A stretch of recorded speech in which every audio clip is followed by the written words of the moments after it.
for today. It is Thursday, May 7th, 2015. I'm Doug Hagmann in studio with my son, fellow investigator, fellow researcher Joe Hagmann. Together we are the Hagmann and Hagmann Report. Folks, you're about to hear just an incredible 3-hour program. I believe incredible. Just putting all the facts in one place. It is later than you think. Folks, our job is to bring you the news that shapes the headlines, the news that is convoluted and hidden amid this funhouse of entertainment that we call the news, right? The corporate media. We'll do the headline and news triage so you don't have to, and that's in fact what we're doing. Our home base on the internet is hagmanandhagmann.com. Please bookmark that website. That's hagmanandhagmann.com, and we're also simulcast our shows every weeknight from 8 to 11 by the Christians United Broadcasting Network. There. Tune us in at the hagmanandhagmannreport.com. Different, of course, than hagmanandhagmann.com.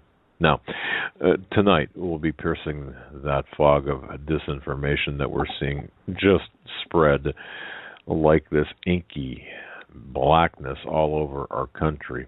We're going to be piercing the veil of misinformation and misdirection and helping you see what's important, but are not meant to see. Would like to say that our prayers are with, and our thoughts, of course, are with Paul McGuire, who's having the prayer meeting tonight. In fact, it's already started. Well, no, time difference. Thank you. Starting at 7 p.m. Pacific time, 10 p.m. Eastern time. And I just hope that that's going to really be a really great. I know it's going to be a great event. I just hope so many people, are able to attend. Joe, you were saying something about. I talked with John Robertson before the show, who does HH Connections, and we were informed that two couples from Salt Lake City were driving all the way down to Los Angeles to be a part of that prayer meeting, and they were listeners to the show. All right. Well, Salt Lake City to Los Angeles. That's a day's drive. Yeah, indeed. That's quite and it just makes me wonder about the people in Los Angeles. And I know people have got commitments and other things, but it's later than most people realize. I've been realizing this or becoming. I've been seeing this, and I think of late, and I think that the evidence. Looking at this from an investigative point of view, I think the totality of evidence is showing that the time is much later than we believe. Now, I said last night, and I mean this, we don't set dates, and we can't set dates. I don't know if everything is going to start happening. I don't know if things are going to really go south this fall economically. I don't know if summer is going to be the summer of rage. It doesn't matter. We already had a spring of virtual rage. We saw the same players in Baltimore. And folks, this is so important for you to understand. The same players in Baltimore were some of the same players in Ferguson. And this whole race-baiting situation is being seeded by the globalists. It really is. Before we get started on the program tonight, I just want to mention, Mother's Day. Regardless of what happens, it doesn't matter. We have moms, don't we? Or we have wives that have raised our children, and they've done such a great job. If you've got a mom, how lucky you are. Whether she's, 49 or 99, just how lucky you are, folks. Mother's Day, this Sunday. ProFlowers, fantastic company, great product. They've got some of the most gorgeous flowers I've ever seen, and I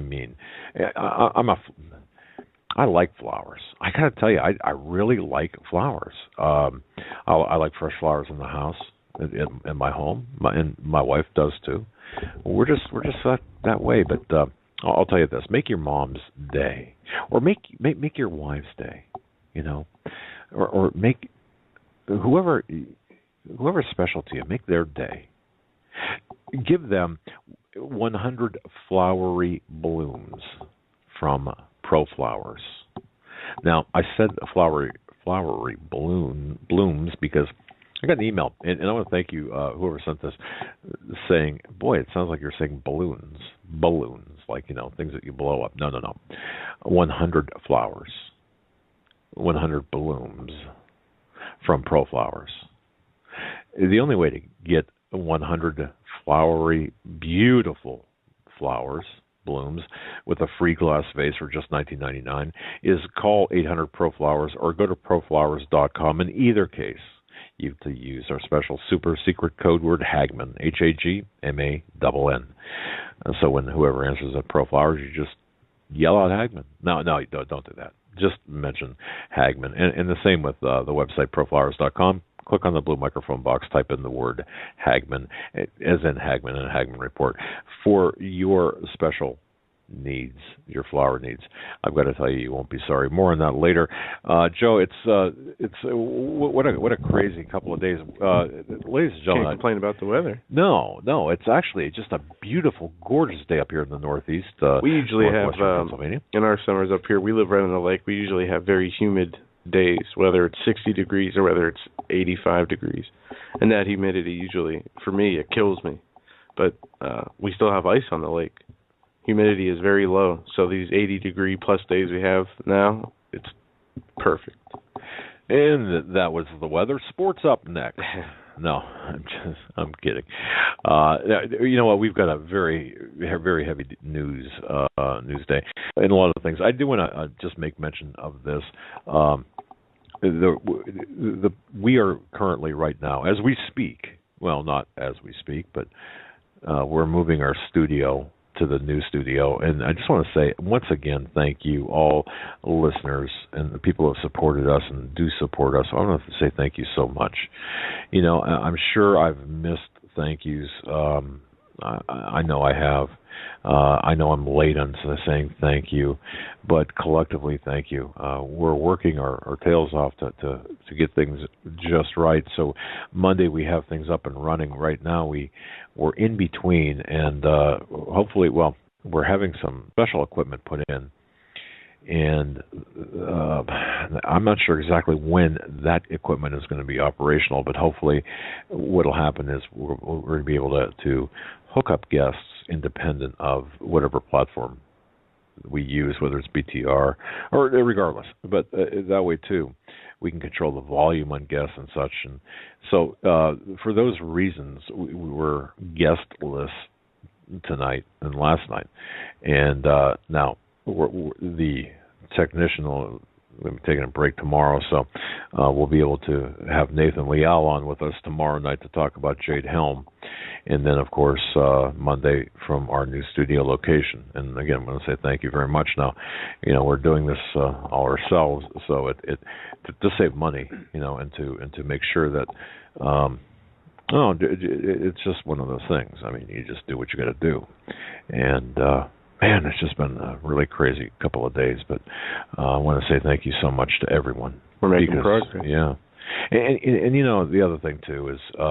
Because of the lateness of the hour, if you don't feel how late it is, I don't know what to tell you. If you feel that this is all just hype and fear and doom porn, that kind of stuff, I don't really know what to tell you except God bless you and keep on believing that and I just hope everything works out for you. But if you're like us, if you see things taking place, the convergence of events, and that we're going to be talking about tonight, to show you exactly how late it is, then I just want to say that you're in the right spot. So anyway, I'd like to start off with a couple of emails because I think I just want to say thank you to a couple of people. First of all, I just want to say thank you to Nancy A. From New Mexico. You know who you are. Nancy, thank you for the wonderful email, and thank you for being happy as we are with the new studio location. Monday, I think what we'll do is take some photographs when it's presentable and publish them for you to see what we're operating from. It's nothing special, but what it is, it doesn't have to be anything special in terms of but what it is it's effective. And that's what it is. But thank you, Nancy A. But she was sharing in an email that she believes that she lives in the heart of portals in the Sacramento Mountains.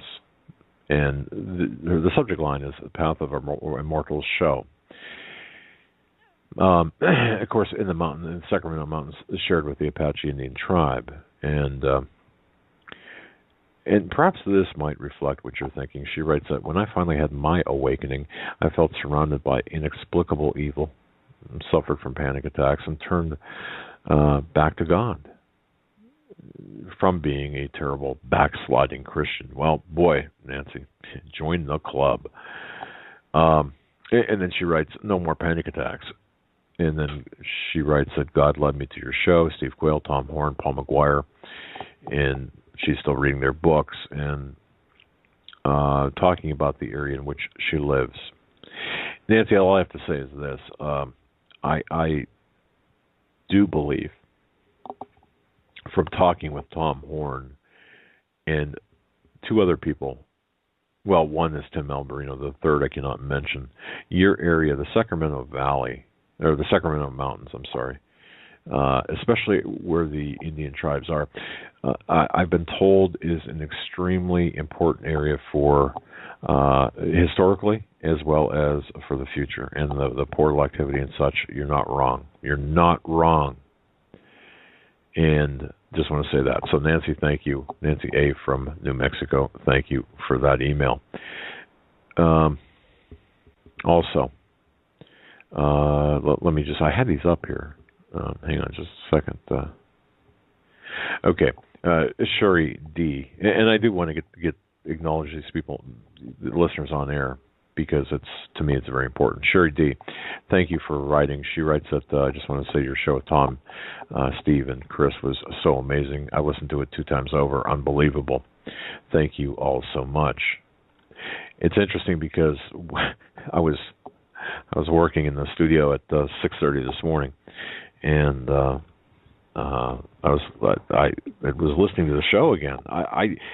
It's difficult for me to, and I don't know, Joe, about you, but it's difficult for me to listen to past shows. It's difficult for me to listen when guests are on, to all the words, to everything. Well, right, because we're busy trying to ask stuff. questions, and I get a lot more when I listen to it, and I know you do too, because we've done this when we've been on the road, listen to a show with a guest after the fact. Oh yeah, and when I listened to it, I had to stop a couple of times. I mean, I was moving some furniture around, and I had to go back and zip back, replay it back, because I'm thinking, wait a minute, I didn't hear that. And as evidenced by that caller last night who was talking about Hillary Clinton and her birth, I would submit, because I listened to that again this morning, when Tom Horn was talking about Hillary Clinton and when she was born. And folks, you'll have to go to that toward the end of the show. But I know that he was referencing an American citizen, but it's interesting that I just want to point this out, because I also thought of this at the very same time.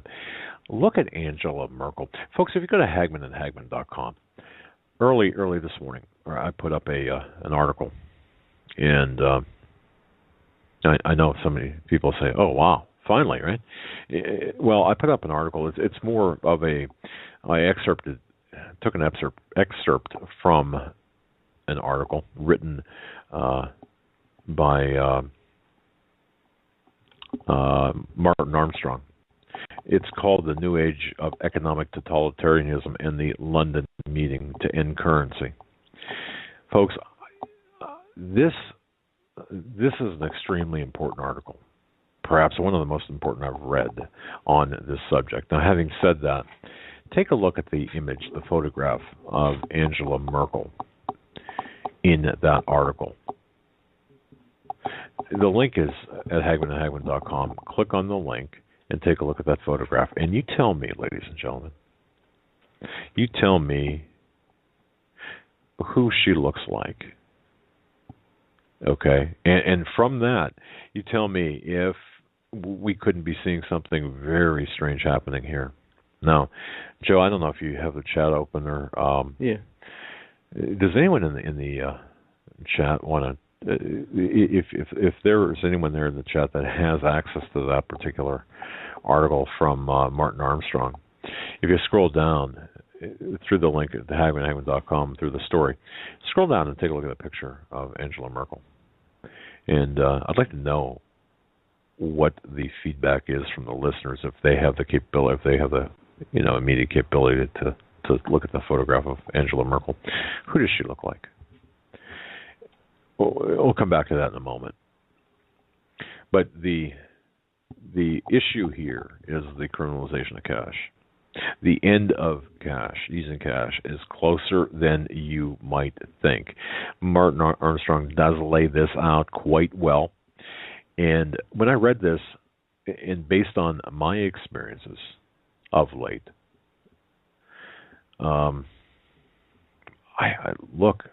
I truly believe that there will be an economic crisis in the very near term that's going to force everyone into digital cash, and outlawing the paper currency, and even it may happen incrementally. For example, let's say an event happens on a Monday where everything crashes. Or maybe it begins to crash and it takes a week or two for it to finally crash. That does not mean that cash will be outlawed that week or the following week. It might take a little while. And how much a little while is, I don't know. But ultimately, the ultimate goal is, and remember this, the ultimate goal is control. And centralization and then control. Because the fewer choke points that you have to worry about, the more control you have. So think of it like a pyramid, or like any business. We'll say, if you've got 100 managers underneath you, you've got to control 100 managers. Well, that's difficult. It's easier to control 10 than it is 100. And this is the intent, or this is the template of the people in power. So, having said that, I just wanted to. I don't know. Did anyone see a picture of? Anyone say anything about the picture of Angela Merkel? Who she looks like? Mm-hmm. Well, Hitler. Yeah. Yeah. And we've talked about this on our program before. And I do believe that Hitler's doctor, I really believe this. And looking at this, I know this sounds like a fantasy and like a really fringe conspiratorial stuff. And if you had said this to me 10 years ago, I would have laughed my butt off at whoever said this to me. But the more I study this and the more I look into this, the more plausible this seems. I do believe that, and go ahead and laugh, folks, but I do believe that Angela Merkel is, in fact, the illegitimate offspring of Adolf Hitler through the artificial insemination of Hitler's sister-in-law. That's just me. Now, Heidi, thank you so much. In her subject line, chest pain, I thought, oh no. Anyway, she writes this: I've been a listener for about a year now. I was aware of many things you discussed, but your show was the first place I could find that put the information in one place. I'm awake. And that's what we try to do. We try to grab everything and put it all in one place, so you don't have to go out and look at 50 different or listen to 50 different shows. That's not to discourage you from doing so. I certainly would encourage you to listen to all the shows you can, whether it be InfoWars or whatever, but they do a fantastic job. Alex does a great job in his show. Sheila Zelinsky does a great job. I'm trying to think who else. Well, the Hawk, fantastic, absolutely. So anyway, but she writes. She says, I have to tell you, I've been so grieved this week by the deception in the body here in Reno. It's where she's from. That my blood pressure shot up to 149 over 112. She writes, I'm only 42 with no previous hypertension. Also, I began to have chest pain and left arm pain. I thought, is this because I'm getting so concerned that my body can't handle it? I've been praying, though. I just can't seem to shake the physical reaction to what is happening. This from Heidi. First of all, Heidi, let me just say this.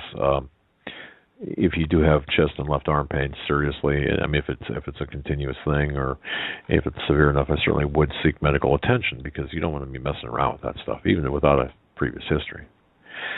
But now, in a larger sense, I've been hearing from a lot of people who have been internalizing things, the news, but they've also been reacting to the darkness, the negativity out there. I just, there's something about this. One very, and folks, a woman you'd all know and love, of course, is author Maria Canisse. Prepare for Persecution.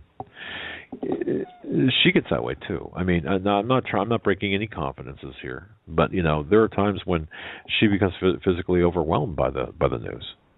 But I could name probably another half a dozen more people that I know within my inner circle that have to walk away from what they're seeing. Have to stop. And whether you just read the Bible, or you talk with others, or go for a walk, take the dog for a walk, smell some flowers, whatever you got to do to detach. But I remember when I was when I was working in the emergency medical field, you'd respond to a call where you'd see a fatality or multiple fatalities or whatever the horrible images would be. I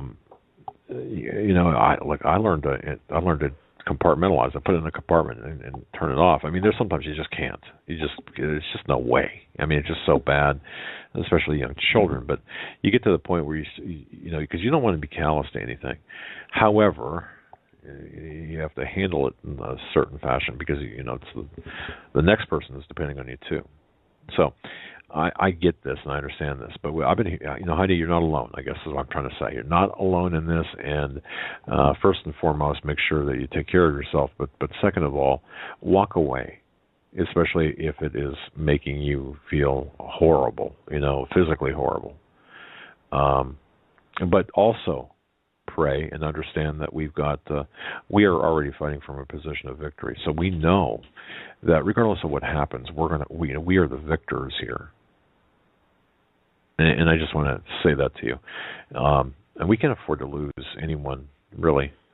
I think if we lost 2 or 3 listeners, I think our numbers would be cut in half, probably. I don't know. I'm just being smart, but take care of yourself, and that goes for everyone. Please watch. Just watch. Please take care of yourself. Next from Aaron W. Thank you, Aaron, about Jade Helm 15. He writes, hello. I forwarded 3 docs that come from this gov that prove what Jade stands for and what it's about, actually, to Steve Quayle and asked him to send them along to you. Also, I've contacted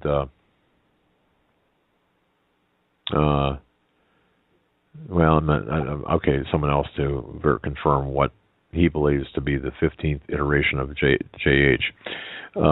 And he writes, your ignorance was on full display yesterday, and thus I have gone about correcting you, but you may be incorrigible. Well, thank you so much, Aaron W., for correcting me. Hopefully I'm not incorrigible. Sometimes, I miss things. Try not to, but I appreciate the email. And Jade, certainly, I think we went over that yesterday. I think by the end of last night I stood corrected, right? Did I not? Or was that my imagination?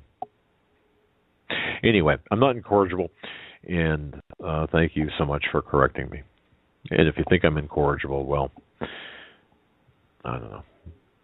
You can always, I don't know what to tell you.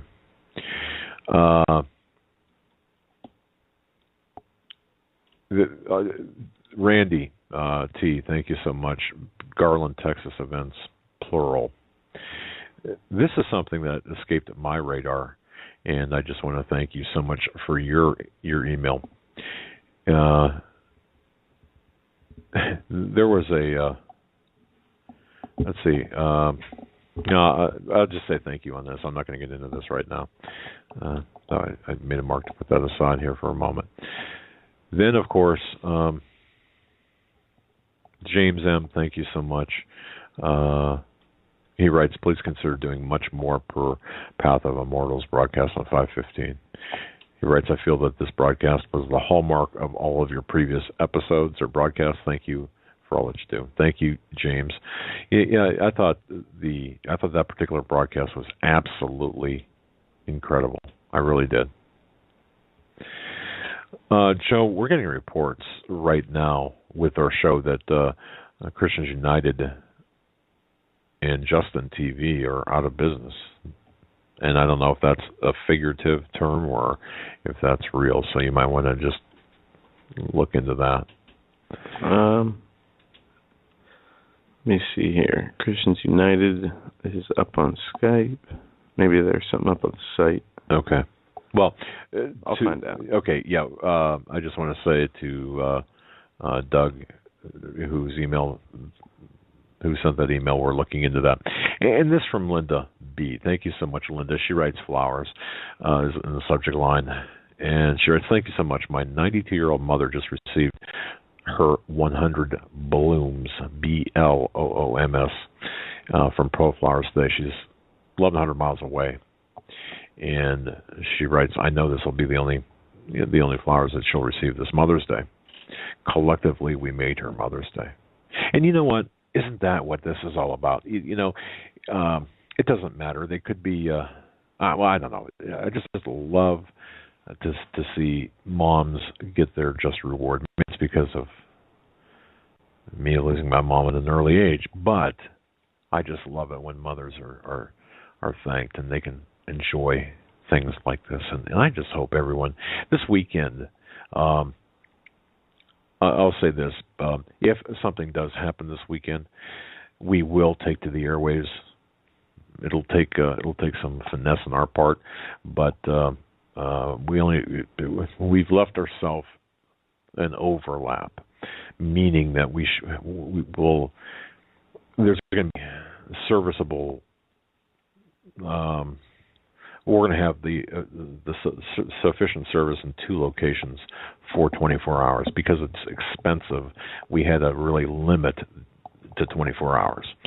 So anyway, having said that, if something does take place over the weekend, we will take to the airwaves. What prompted me to say, the reason I mentioned that is because Sunday's Mother's Day, and hopefully everyone will enjoy or have the chance to spend some time with that very special person in your life. And the gift of time is so important as well. Whether it's your wife or your mom or your sister, your aunt, whoever's important to you, spend some time. Get away from the news.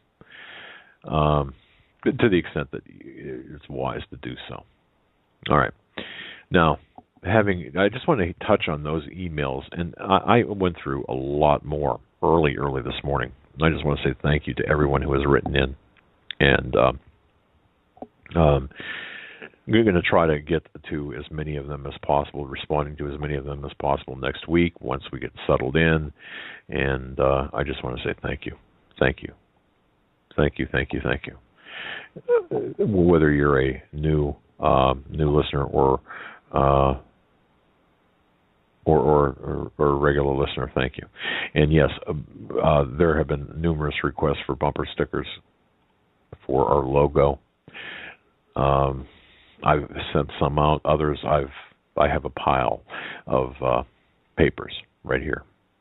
And what I do is, if you send me an email with your name and address, I get them out to you, and then I shred the actual hard copy and delete it from our system, so no names and addresses are collected. Just so you know. So if you've sent in a request and haven't gotten it yet, hang in there. They're in transit, or either they're in transit by postal mail to you, or your requests are in transit between locations. Now, the second thing, or the last thing before we go full bore into what's really important is talking about tomorrow night, Jade Helm. I want to just call your attention again to what we said last night about U.S. Congressman Louis Gohmert saying that Americans have reason to be concerned.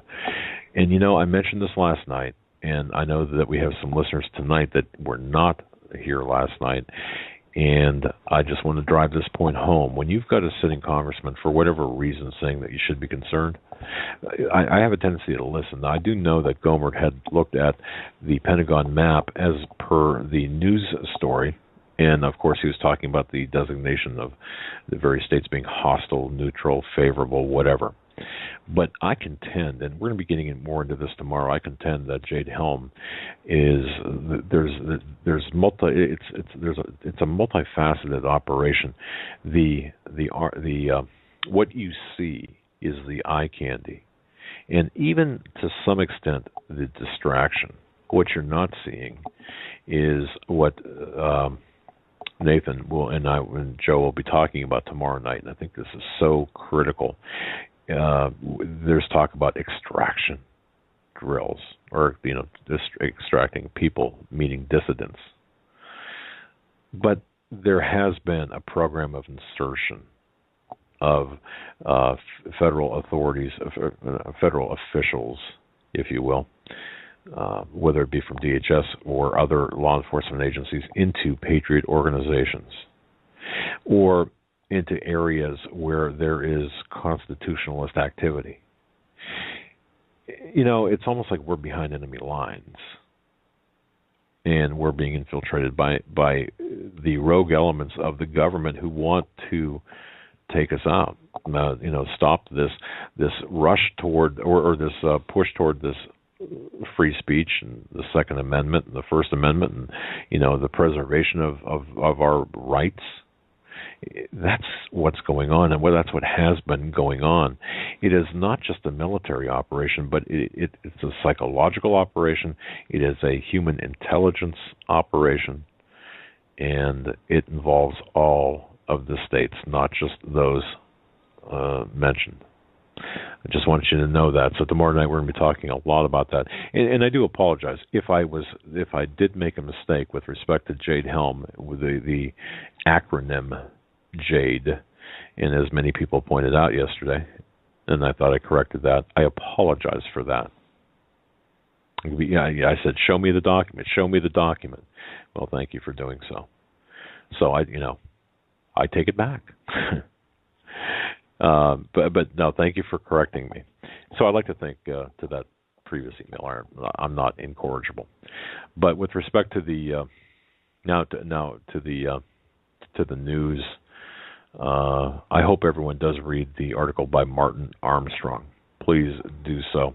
His website is armstrongeconomics.com, or you can go to hagmanhagmann.com and the first article there, the link directly to it. He's the guy that created the economic confidence model. And if you look at, just because I've had a couple of people ask me this question, 2015.75. People say, well, what's that mean? Third quarter of 2015. Okay, so, and in some cases it'll be 2017.9, for example. What does that mean? Well, that's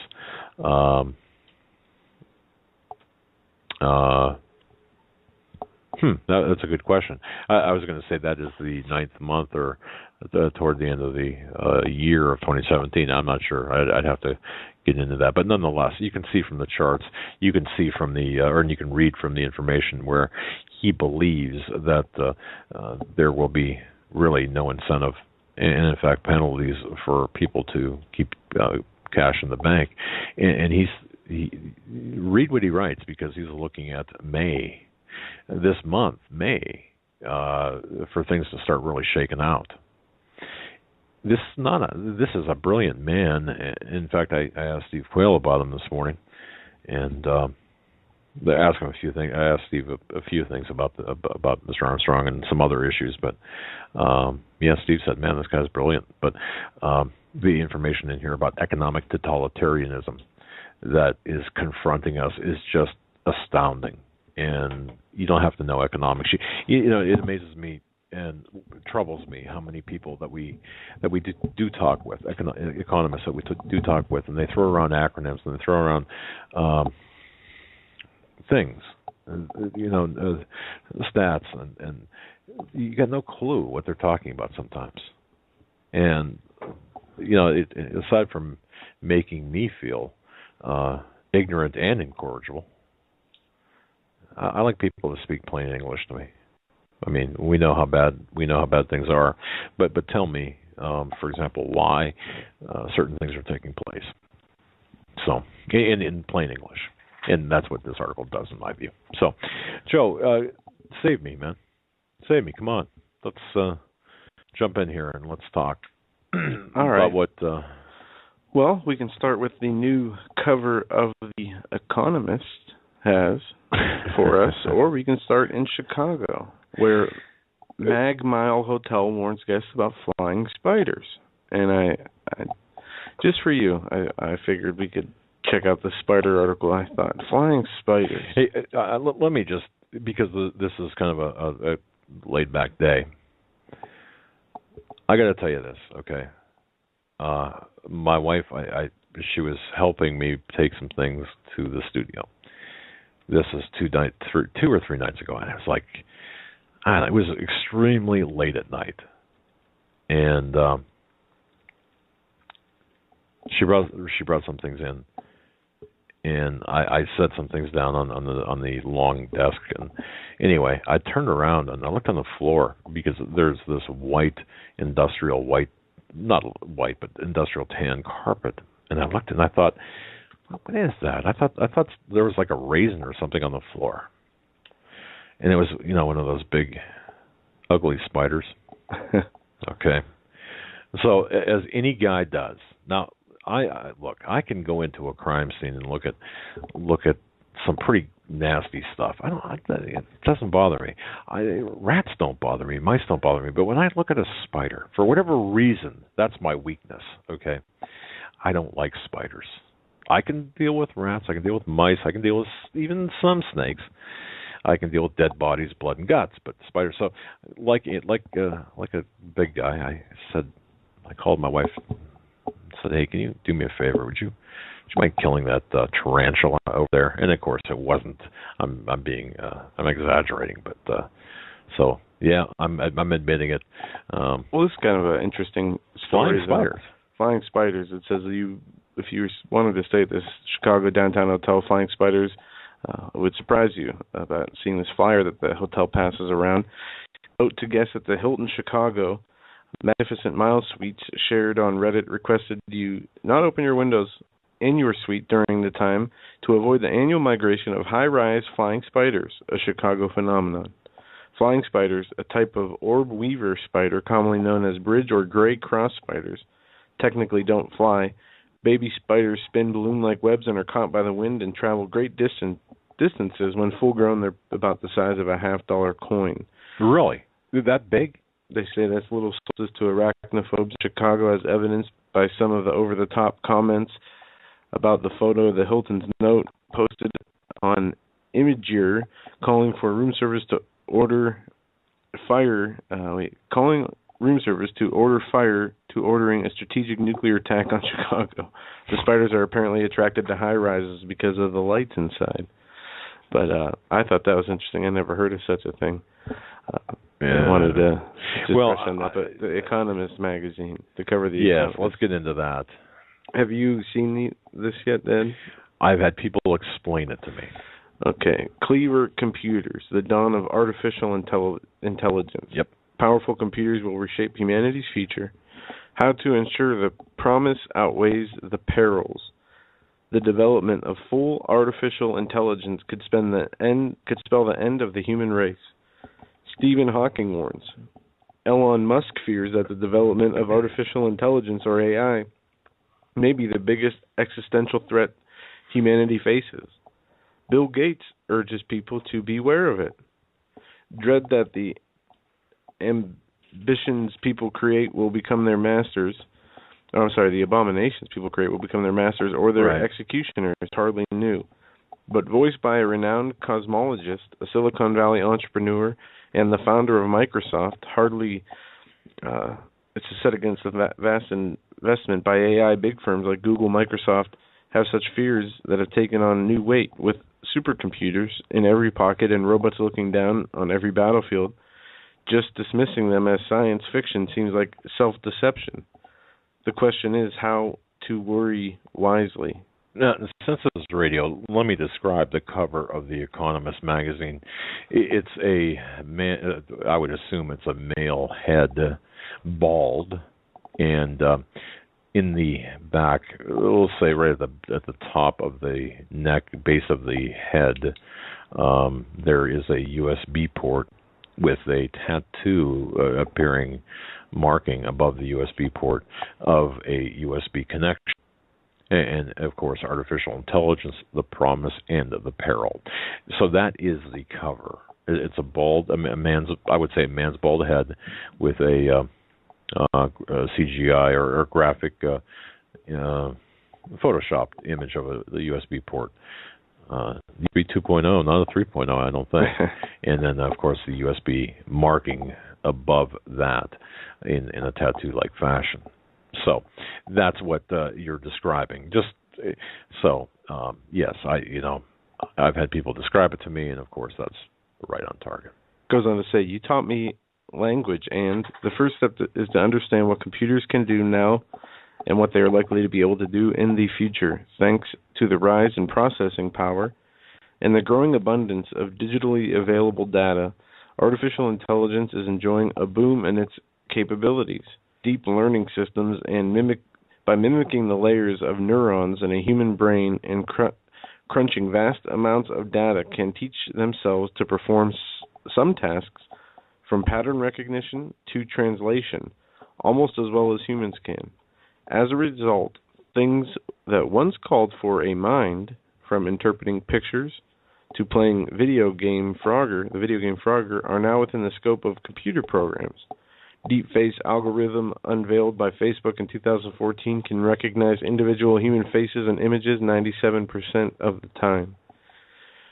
Crucially, this capacity is narrow and specific. Today's artificial intelligence procedures the semblance of intelligence, thought, brute number crunching force without any great interest in approximating how minds equip humans with autonomy, interests, and desires. Computers do not yet have anything approaching the wide, fluid ability to infer, judge, and decide what is associated with intelligence in the conventional human sense. Okay, my take on this, and I think that this is critical to me, and this is based on conversations with Steve, multiple conversations with Steve Coyle, and multiple conversations with, Steve in particular, Paul McGuire as well, off-air conversations, is that it's all about the quest for immortality. It's all about this idea of the elites where they can upload their consciousness to a computer. And if you remember me saying earlier many times that I believe personally the consciousness itself is resident outside of the body. So if you think of DNA being our DNA having a specific harmonic frequency, you're able to access your consciousness, including your memories, through the and I'm simplifying this as much as I can, and I'm not even sure I totally understand this, but think of your DNA as like this vibrating antenna that connects to a sector on a hard drive that has not just your consciousness there on this hard drive, but everyone's consciousness. And this is not New Age now. I'm not talking New Age at all. I'm talking about, I think, and so does Steve Coyle and Paul McGuire, it's biblical, and it probably could be biblically supported. Now, I don't have the verses or the historical context from a biblical perspective, but I will say that there's certainly nothing anti-biblical about it, and certainly nothing New Age about it. But so if we all have DNA vibrating antennae that can access our consciousness outside of our body. Isn't this a strive for immortality, being able to retrieve that consciousness? And I think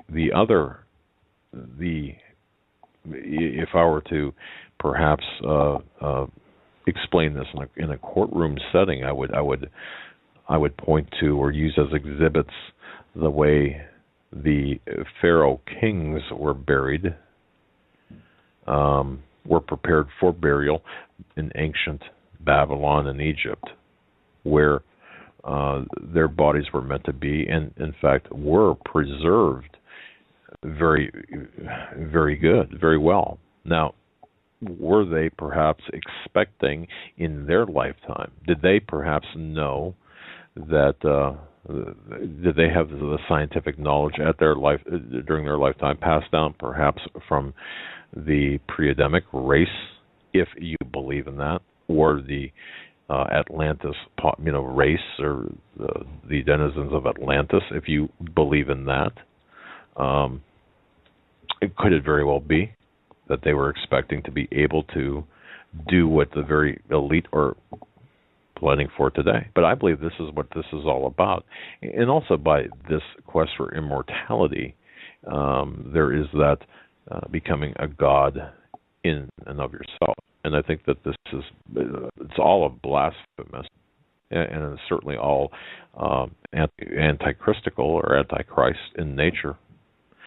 So I think that this is important for us to understand. But the one study that is related to what you're talking about is where it does involve DNA and the harmonics of our bodies being slightly different than, we're all slightly different. The harmonics or DNA is different. And almost like, for example, when you have either twins by birth, identical twins, or you've got a husband and wife, and you hear about this all the time, a husband and wife who have been married for 50, 60 years or living together for that period of time, their DNA, this is not scientific, okay, but I'm just trying to explain this to you. The vibrations of their DNA become closer to each other than others. Kind of like the syncing up of women's menstrual cycles when they live together for a long period of time. You've heard that. Some people say, oh, that's a wives' tale. But I do believe that there's been some scientific support for that. So this is the same, think of it in the same fashion, where you've got this DNA that's resonating, and two people, husband and wife, they, the DNA, the resonation of the DNA becomes closer together. And that's why sometimes you can, there's a familiarity where you can finish the person's sentence, or you know what they're thinking, or that special relationship you have with your wife or your husband. That's what that serves as the basis, Joe, for this. And I think that there's this advanced knowledge about this.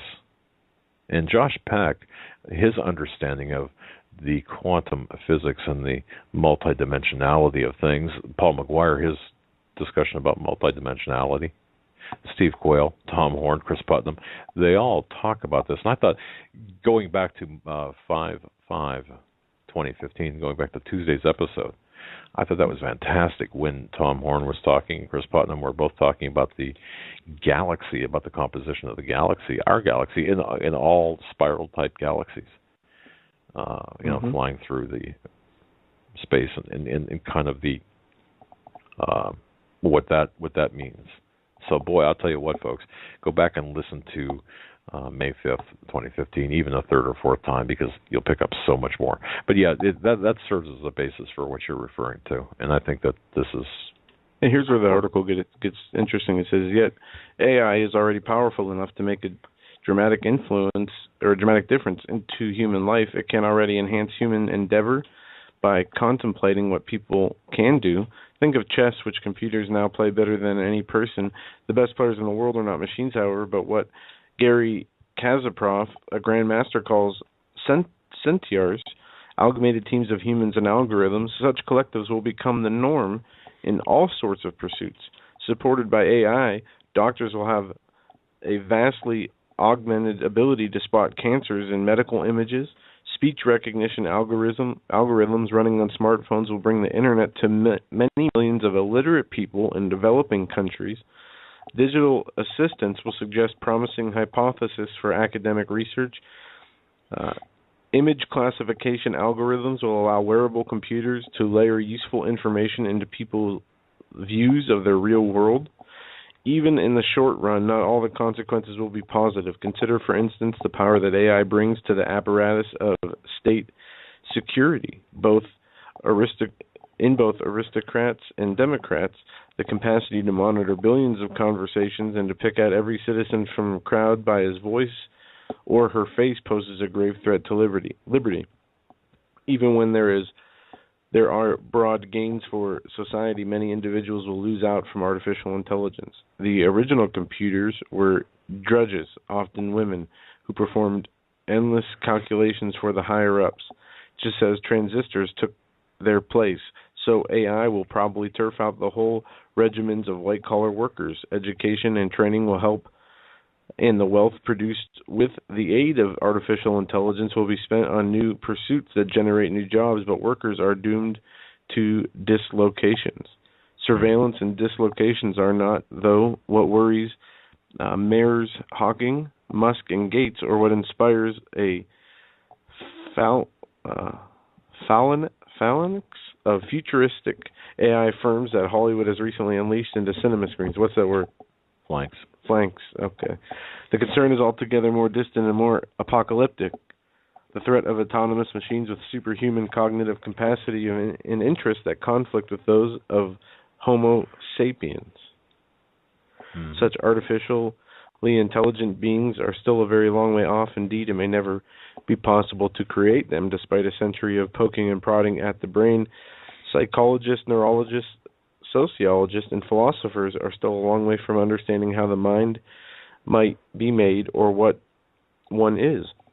And the business case for even limited intelligence of the general sort, the sort that has interest and autonomy, is far from clear. A car that drives itself better than its own owner sounds like a Bon, a car with its own ideas about where to go, less so. Let's see, it goes back to, okay, that's the technology that we use, but at the root of this is the designer technology, or the designer, the ability to create designer people, the ability and the promise, and this is where they're going to appeal to the masses.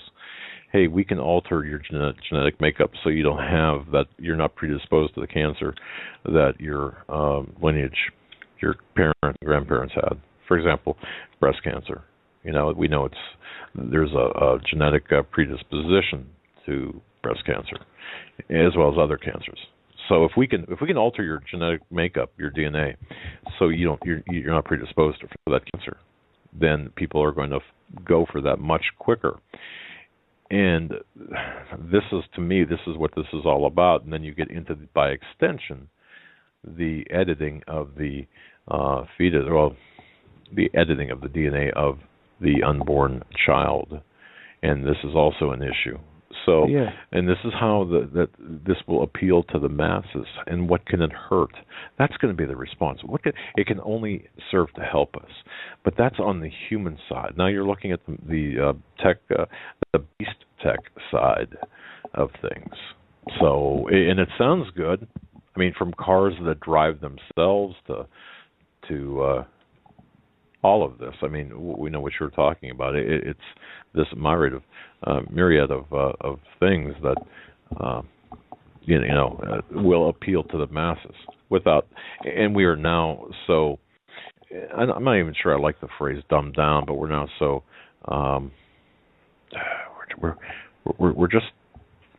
We're not as sharp. The masses are not as sharp as they would be, or they should be, I should say.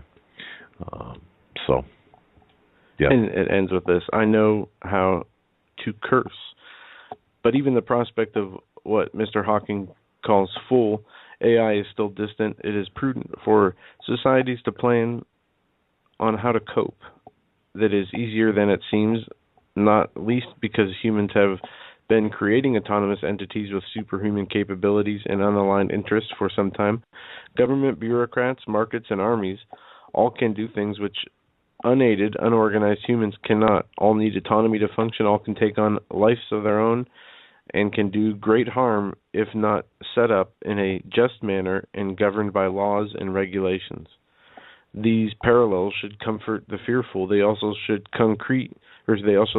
concrete ways for societies to develop artificial intelligence safely. Just as armies need civilian oversight, marketers and regulated bureaucracies must be transparent and accountable, like they ever are. So AI systems must be open to scrutiny because system designers cannot foresee every set of circumstances. There must also be an off switch. The constraints can be put in place without compromising progress. From the nuclear bomb to traffic rules, mankind has used technical ingenuity and legal structures to constrain other powerful innovations. Yep. The specter of eventually creating an autonomous non-human intelligence is so extraordinary that it risks overshadowing the debate. Yet there are perils, but they should not obscure the huge benefits from the dawn of artificial intelligence. All of this AI talk, and I'll be the first to admit this, when Steve and I, when I first began to talk with Steve, and he was talking about artificial intelligence and the advances that we've made already. This is back in early 2000s. I'll tell you, I told him, I said, Steve, I really think you're crazy. I really think that you're out there on this. And he said, no, I mean, our scientists, the scientific community is light years ahead of where you think they are, and he's been proven accurate. And I've, of course, since apologized to Steve many times over, but and he's right. I mean, he was right back then, and he's even more right now. I mean, talk about being right on target. So there's another. We're up against the top of the hour. When we come back, I just want to say this, and then I'm going to turn it back over to you. Remember yesterday, Joe, you specifically were talking about the bird flu in Minnesota, or in the heartland of the United States. Yes. Okay. Mary C. sent an email that I do want to touch on this, because after the top of the hour, after we talk about what I found early this morning on a couple of Islamic websites about some potential attacks, lone wolf attacks, and where they said they're not exactly specific, but certainly the targets appear to be pretty. Well, you'll know them when you hear them. Okay, so I just want to those two subjects. I'm going to remind you of that before the break. Okay, so you go ahead and take us wherever you want to go. Well, there's an article, How Our Thoughts Control Our DNA. I want to just kind of touch on a few of the points made in here, but we're going to jump out and take a quick commercial break as we are at the top of the hour. Folks, you're listening to the Hagmann Hagmann Report on this Thursday, May 7th, 2015. Next Wednesday, Greg Jackson is going to be joining us. We're going to be talking about the decision the Supreme Court will be making on marriage, whether it's between a man and a woman, or they're going to redefine or strike down traditional marriage. And he's going to be coming on to talk with us about that next Wednesday. I have a video clip that I did not upload. Sorry, Greg. But I'll get it uploaded for tomorrow. That, ladies and gentlemen, hour number 2 of this Thursday, May 7th edition of the Hagmann Hagmann Report. We are going to continue to hit with news this hour, or get into news this hour, and current events. ISIS. We were going to start with ISIS. During the break, me and my dad were talking. The whole thing in Garland, Texas, was centered around a art contest for the winner of a Muhammad drawing. Well, let me correct you on that just for a second, because a free speech event with an art contest. Look, I understand. I get this. I understand that people will think it was a provocative move, okay? But the main and the corporate media has been really pushing this art contest aspect of it. That indeed was a big part of it. But Geert Wilders came in to speak. Spencer came in to speak. Pamela Geller was there to speak. And don't forget, the venue was very small. There was only a few hundred people there. All right, but the way it was advertised was a free speech event. Now, moreover, I do understand the provocative nature of this, given the propensity of Muslims to attack those who believe their prophet is being attacked. I understand that, and there are people, there are people questioning the motives and even the sensibility of having this event. I understand that too, but I think that's somewhat diversionary from the issue. But go ahead, Joe, and you were talking, or you were going to lead off. The removal of Facebook from this, and he's apparently been removed from many other. The winner of the. Yeah. So his account's been deleted. It's just something, just a quick blurb that I saw from a post on Twitter he wrote. But there's also another report today. This is from USA Today. From the FBI. FBI director says Islamic State influence is growing in the United States. In a drastic assessment of domestic threat posed by the Islamic State, FBI Director James Comey said Thursday that there are hundreds, maybe thousands of people across the country who are receiving recruit overtures from the terrorist group or directives to attack the United States.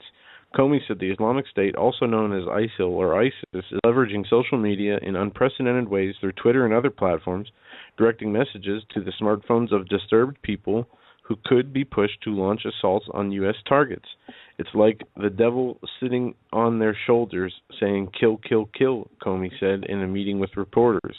The FBI director's comments come in the midst of a federal investigation into a foiled attack in Garland, Texas, involving two ISIL sympathizers, one of whom, Elton Simpson, was long known to federal authorities. Right. Now, we also have to remember, too, the difference between acronyms.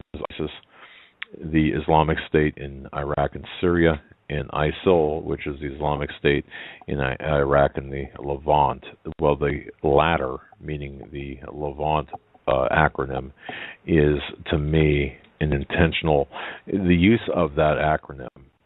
Some people unwittingly say that you use that acronym, ISIL, without really understanding the significance between ISIS and ISIL. Well, ISIL, at least in my view, based on my research, is a very backhanded slam against the nation-state of Israel and the Jewish people by not recognizing, or by calling the area the Levant. So, and also, ISIS, what's in the name? ISIS, of course, the Egyptian goddess, the Babylonian goddess, and I believe it has its roots, the acronym, the naming of this group has its roots in the ancient Babylonian and Egyptian goddess worship. So I think we have to use, in this program at least, we should use the acronym ISIS for accuracy as well as for recognition or acknowledgement. Not recognition, but acknowledgement that we know we know the backstory. We know that these globalist Luciferians are attempting to recreate the Babylonian Empire, if you will, the Luciferian controlled Earth, and that, of course, involves the eradication of Israel as well as the United States. So ISIS is more accurate, at least as far as I'm concerned, but for what that's worth. But I think it's important for people to know this. But if I may mention this, I've been in contact with a couple of investigators who have been monitoring the Islamic terrorist websites, and I referenced this yesterday, I believe it was, and I mentioned this on Coast to Coast AM with George Norrie, but let me explain a little bit more. Early this morning, I received an email with some screen captures. Now, we have, under the Northeast Intelligence Network, we have a loose confederation, if you will, of investigators who monitor Arabic language websites, web forums. People have been in these forums. These are password protected forums. and they've been existing in there, overtly conducting surveillance, not baiting anyone, just watching. And that's pretty much the legal definition of surveillance. You don't disrupt. You watch. You listen. You learn things, and that's what these two investigators have been doing. And of course, with the Northeast Intelligence Network, a couple of individuals are fluent in Farsi and Arabic or can translate the messages. Some, of course, rely on computer programs, but the meat of the matter is this. Based on, and I wrote a bullet list here, and I'll just read it from this bulleted list because this is important for people to understand. And there are two conditions, or two things I'll say after this bulleted list. Number one, according to the postings on multiple Islamic websites, multiple terrorist websites, there are in the neighborhood, there are claims by the posters that there are upwards of 5,000 active, 5,000 terrorists, Islamic or ISIS sympathizers in the United States. 5,000. Well, let's make a distinction. Okay. Between a sympathizer and somebody who might take an action. Well, using ISIS as a... In this case, these are people who, given the order to do something, will do it. Okay. Okay. Now, in other words, will shoot up whatever they're told to do. What was it ISIS claimed last? I saw this yesterday. I believe there was, or just after the Garland, Texas shooting, they gave a specific number: 71 soldiers. I think 23. Right. Said that they were ready to carry out orders that had been given to them. Whether those numbers are accurate or not. Okay, and that's what I'm talking about. You're saying 71 by the government's own acknowledgement, I believe. No, this was by the alleged ISIS terrorists on their Twitter feed, that they said that they had 5 states that were okay, you're right. ISIS member inside. They had 71 soldiers, 23 who've been given or are willing to carry out similar orders to that of Garland, Texas, or situation. Well, that makes me wonder where that number and where that came from. Okay, I understand the Twitter feed. I get that, but you've got to have a person behind the Twitter feed. The talk or the dialogue, and our federal government knows this, and they have the ability to trace back where this is coming from, and our investigators have traced it back to some posters within the continental United States. And isn't it interesting that at least 2 of the more prominent, longest members are in Virginia, right now, close to the Langley area. Now, does that mean that they're part of the intelligence apparatus? I don't know. We don't know.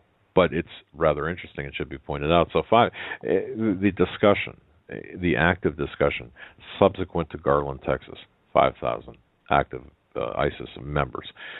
Can we prove this? Well, this is what they're writing. How do you prove that? I don't know. I mean, look at 9/11. We had presidential daily security briefs.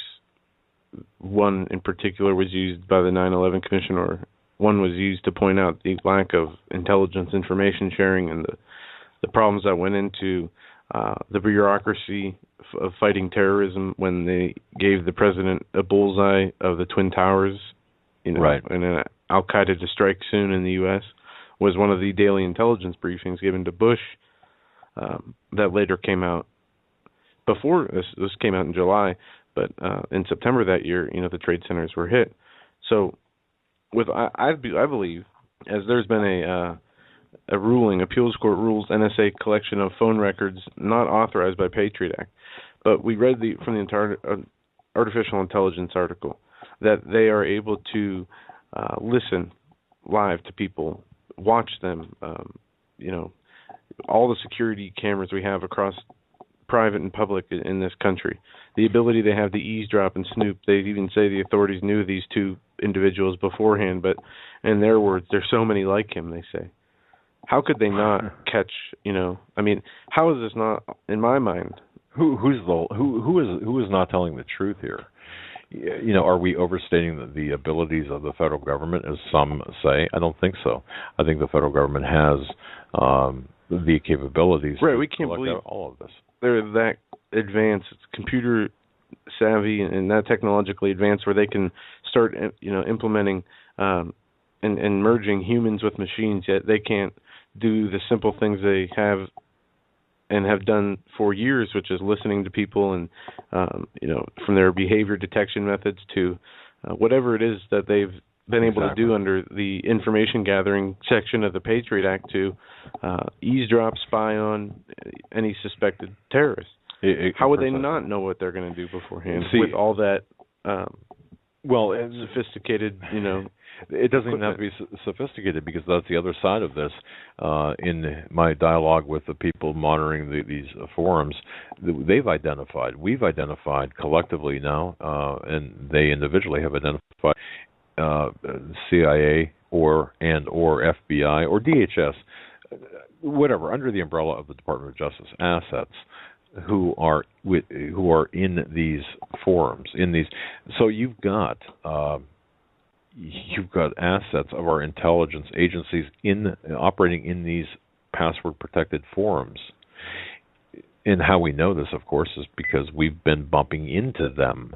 There's ways that to tell, and I won't go any further than that. But so, number one, upwards of 5,000, and not 71 or 70 or 2 dozen or however many they claim. I'm not even sure where that statement originated, aside from what you said, that there has to be there's something more to that. But so let's take it at its face at 5,000. The other part of this, they are operational through the Islamic, through ISNA, through the Islamic Society of North America. They're getting a lot of their operational instructions, and this is according to these posters in these forums. The members of the forums are getting their instructions through the Islamic Society of North America and through other such or other like organizations that are legitimate at their face, at least legitimately recognized. But the third thing is that most of these terrorists, and this would seem antithetical to the entire operation, are sympathizers or associated with or favorable to the Saudi regime. Now, I understand the difference between Sunni and Shia. I get all of that. I'm just putting this out there. This is raw data, okay? The fourth thing is they want to strike at our weakest. They want to make an impression. They want to strike. Now, this is a discussion. It's kind of like going on a discussion board, but it's password protected, and you leave messages, and other people will reply to messages and so on. And these are posters who have been in these message boards using the same name, same avatars, same everything since 2003, 2002, since we first started watching. So these are not newbies in these forums, but they want to strike at women, children, are soft targets in the heartland. Now, you might think that this is old news. We've heard this before, but there is a renewed resurgence here of these threats. Please listen to what I'm saying, and remember. And there's also, and I found this very interesting. Number 5, there has been a lot of talk about the DC snipers, Muhammad and Malvo, right, where they want to see more operations on par with the DC snipers. Obviously, I'm paraphrasing here, but you get the idea. And listeners to the Hagmann Hagmann Report are getting this first, and I'm not sure I'm even going to write this out. I don't see any reason for that. Okay, I think this should serve as sufficient warning. The other thing is,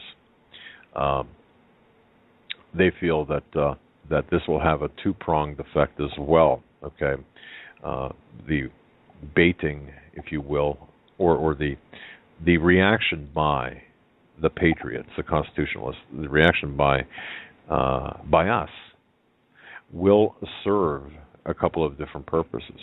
Will put us on the radar as the terrorists, even more so than what Napolitano did and what Obama is doing. And the second part of that is to effectively negate the Second Amendment, our Second Amendment rights, and also our First Amendment rights. Because when this starts happening and we start speaking out against these attacks, we will be called Islamophobic, and this you can see it coming. The attacks. Look at the attack in Garland, Texas. We don't know what the motive is. Well, they most certainly know what the motive is. The authorities, okay. And there's a lot of people out there questioning, Garland. What was it? What was it? What we were told it to be? And in this day and age, where we've talked about not only the artificial intelligence, the capabilities technologically to make up, their own video and news headlines. They've been creating propaganda since there's been a audible, even paper form of communications, like a newspaper. Right. They've perfected it with radio and TV. And this is a quote from, I'm remembering from the top of my mind, from a government document, 2025, Unconventional Warfare 2025, that the computer-generated graphics and Hollywood capabilities are so unable to distinguish from real events when seen on TV that they will be able to fake as much news as needed if they want. Very, very good point. To add to that, and to give this another angle, if you will, the discussion within these groups, they make a lot of reference to the English language version of the Al-Qaeda magazine. Okay, the Inspire, yeah. How glossy the references are to the PR campaign behind it. They're putting a lot of weight into the refinement of their PR campaign. And I think that that's important to mention as well as we're going down this list of things that we found, or I shouldn't even say we found, the investigators who we're associated with working very diligently and coming up with these findings. So think about that, and you're right. I believe that we're seeing this very refined PR campaign, the use of these computer graphics. These are not being done in some third world hellhole. This is being done here in the United States. And that brings me to the next thing, which you intimated. I do believe, as do the investigators, believe that they have help from the assets, the government assets inside these forums. The question is, what's the motive of the government assets? What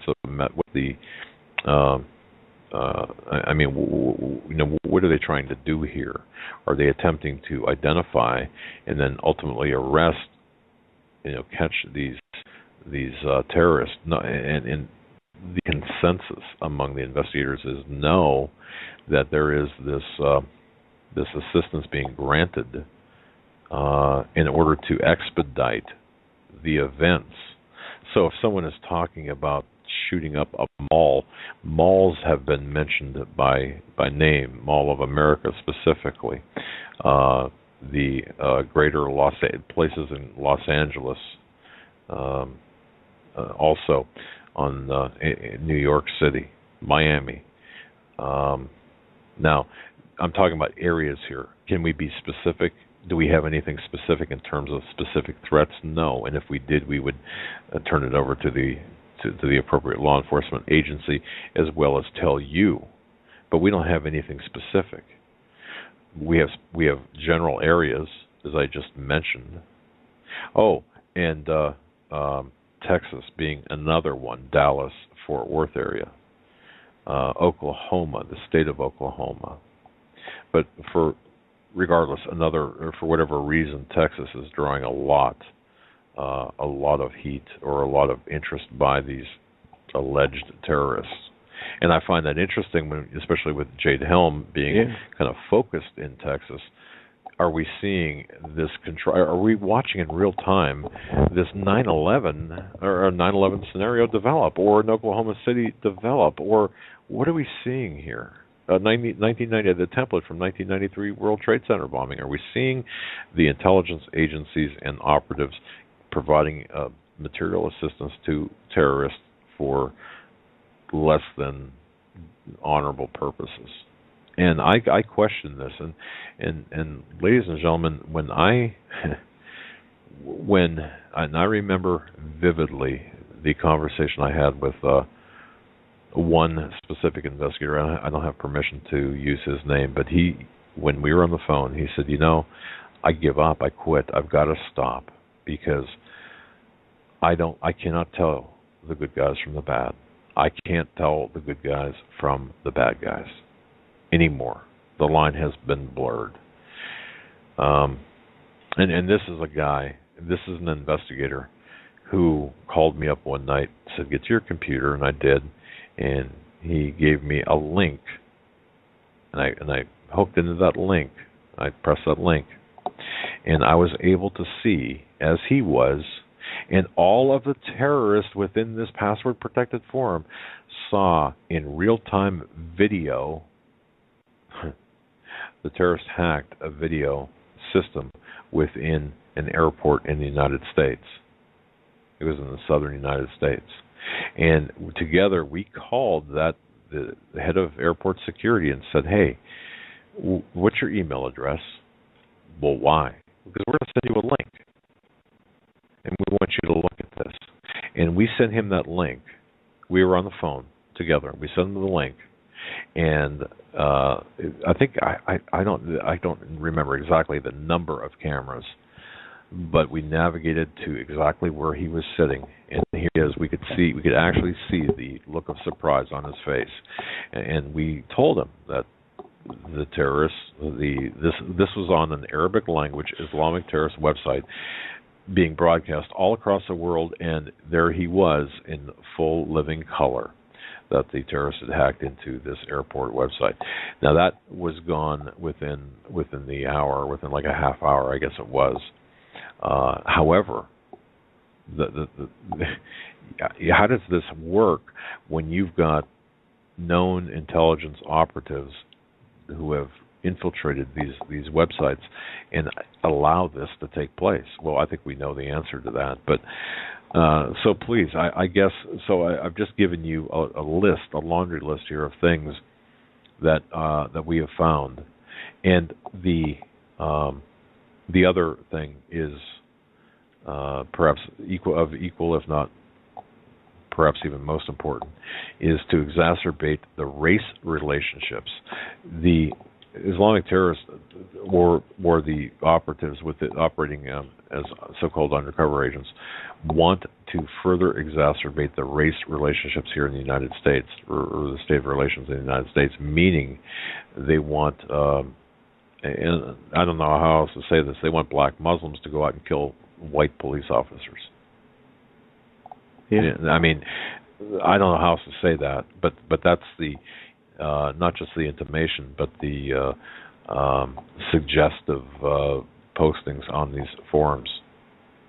So there you have it, and that's wherever they are. Okay, that's not geographic specific. That's wherever you are, wherever they are. So I just wanted to pass this along to you. I think it's important, critical, real-time intelligence. Everything I've said has been posted to these message boards over the last, since Sunday. Since that shooting in Garland, Texas. So there you have that, and we can move on. But I thought, based on Joe, your story in USA Today, and I thought I'd just give you that raw intelligence. Do with what you will. All right, moving along here. Top federal court rules against NSA's phone records program. This was an interesting ruling. I was reading about this off and on in the last hour and during the break. A federal court has decided that the NSA's bulk warrantless collection of millions of Americans' phone records is illegal. The sweeping decision from the Second Circuit Court of Appeals on Thursday represents a major court victory for opponents of the NSA and comes just as Congress begins a fight over whether to renew the underlying law used to justify the program. That program exceeds the scope of what Congress has authorized, Judge Gerald Lynch wrote on behalf of the three-judge panel. The law cannot be interpreted in a way that defies any meaningful limit, he added.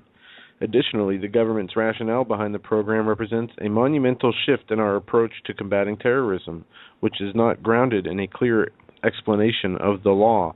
The Second Circuit's decision provides the most significant legal blow to the NSA operations to date and comes more than a year after a lower court called the program almost Orwellian and likely unconstitutional. The appeals court did not examine the constitutionality of the surveillance program in its ruling on Thursday. The Second Circuit Court is just one of three appeals courts examining challenges to the NSA phone records program, which may ultimately land at the Supreme Court. Section 215 of the Patriot Act authorizes the government to collect any tangible things that the government proves are relevant to an investigation into suspected terrorists. Let me repeat that because I was caught on this for a second. Section 215 of the Patriot Act authorizes the government to collect any tangible thing that the government proves are relevant to an investigation into a suspected terrorist. So if we're talking about a phone call, how can the government prove that a phone call or what was said in that phone call is proven to be relevant to an investigation unless they've listened to it before? Not, obviously. You can't unlisten to something. So they would have to break the law in order to listen to it to prove that it was relevant under this section. But obviously they can't do that. They can't walk it back. They can only listen to it and say it has no meaning. And that. Okay, now, I think it's important. One more time, go over Section 215 of the Patriot Act authorizes the government to collect any tangible things that the government proves are relevant to an investigation of suspected terrorists. But what you're saying, they don't have to prove it. They can they collect it first and then decide whether it's relevant later. To collect any tangible things that the government proves are relevant to the investigation. So it sounds like they have to prove it's relevant to be able to collect it. But that's they're not not. what they're doing it. That's not how they're doing it. They're collecting it and then deciding if it's relevant. And using what they have to prove that it's relevant to proceed it with further surveillance techniques. But they keep the information. They don't destroy it. Exactly. But this whole ruling is moot in reality because is the NSA going to listen to Congress? No. Well, and that are they going to listen to the judges? No. And this is what Greg Jackson's going to get into when he comes on next Wednesday to talk about the coming down decision in the Supreme Court on homosexual marriage. Yeah, and I believe... What is the law? What are the judicial activism versus legislative action? What can be done? See, and I think Greg Jackson's going to my question to him was, it's fine to say that it's not legitimate, but what do you do? How do you respond?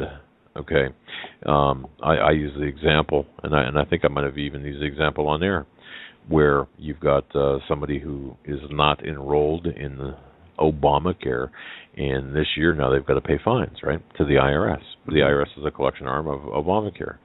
So do you become civilly disobedient by not paying the fine? And if it's just 1 or 2 or 5 or 10 or a small percentage, we know what happens. Of course, that fine is. I think we have to be a little bit more cohesive in our. As Coach Dave Dobmeyer has put together the Salt and Light Brigade, I think we can find in this case safety and solace and singleness of purpose through organizations like Path to Salt Ministries, Dave Dobmeyer, Coach Dave Dobmeyer, his Salt and Light Brigade, and folks, let me just say, join the brigade at saltandlightbrigade.org. That's saltandlightbrigade.org. But so I think we need to work together on that. But that's something that you're right. Greg's going to have to get into, and I think we need some direction on how to proceed, because if the Supreme Court, or when they come out and say, we are going to rule in favor of homosexual marriages, and I know that's the wording there, the semantics is not necessarily correct, but you get what I'm saying. So how do we respond as Christians? How do we respond? And it's something that we need to pray about, we need to read our Bibles about, and we need to, in fellowship with each other, bounce ideas off of each other based on what we get from the Holy Spirit when we're reading our Bibles, when we're praying. Right, there is a lot we can do. And does anybody really think that the Supreme Court decision is not going to rule in favor of a homosexual marriage and against the sanctity of ordained marriage? No, but the other thing that Greg mentions as well is there's no law or no rule. I shouldn't say law, but no ruling by the Supreme Court that negates anything in the Constitution. So, let's say the Supreme Court makes a ruling that's not consistent with what's in the Constitution. It is no law at all, and that's, again, Greg will get into that as well. And there's a way to fight that, and I think Greg's got a very good method of responding to that. I'll let him articulate that rather than me get into that. Joe, go ahead. I don't know if you saw this. We got the two pieces. One is on the amount of money the federal government has collected with taxes, and this second one, Feds forcing, and I don't know, I got a computer freeze here, Feds forcing public schools to adopt non-discrimination for transgender teachers and students. The U.S. Department of Education is demanding the Fairfax County Public School in Virginia suburbs, just outside Washington, D.C., revise their non-discrimination policies to include gender identity or risk losing federal funds they receive for their schools. The non-discrimination would apply to transgender students and teachers. Fairfax County School Board is scheduled to vote on a new policy, a revision of its existing non-discrimination policy, Rule 1450, on Thursday, May 7th. The gender identity or transgender policy is explained in a May 6, 2015 memo issued by a Stephen Lockhart, the Deputy Superintendent of Fairfax County Public Schools.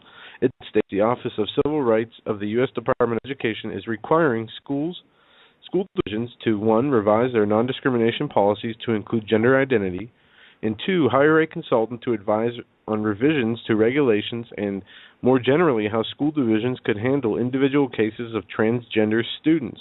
If the school board amends Policy 450, we will be able to tell them they have already done two things that OCR is requiring. If they refuse to amend this policy, OCR has the right to recommend the termination of federal fundings to these public schools. They're being held hostage. This, according to the superintendent. Now I want to just read a quote from a pastor. This is a rather long article.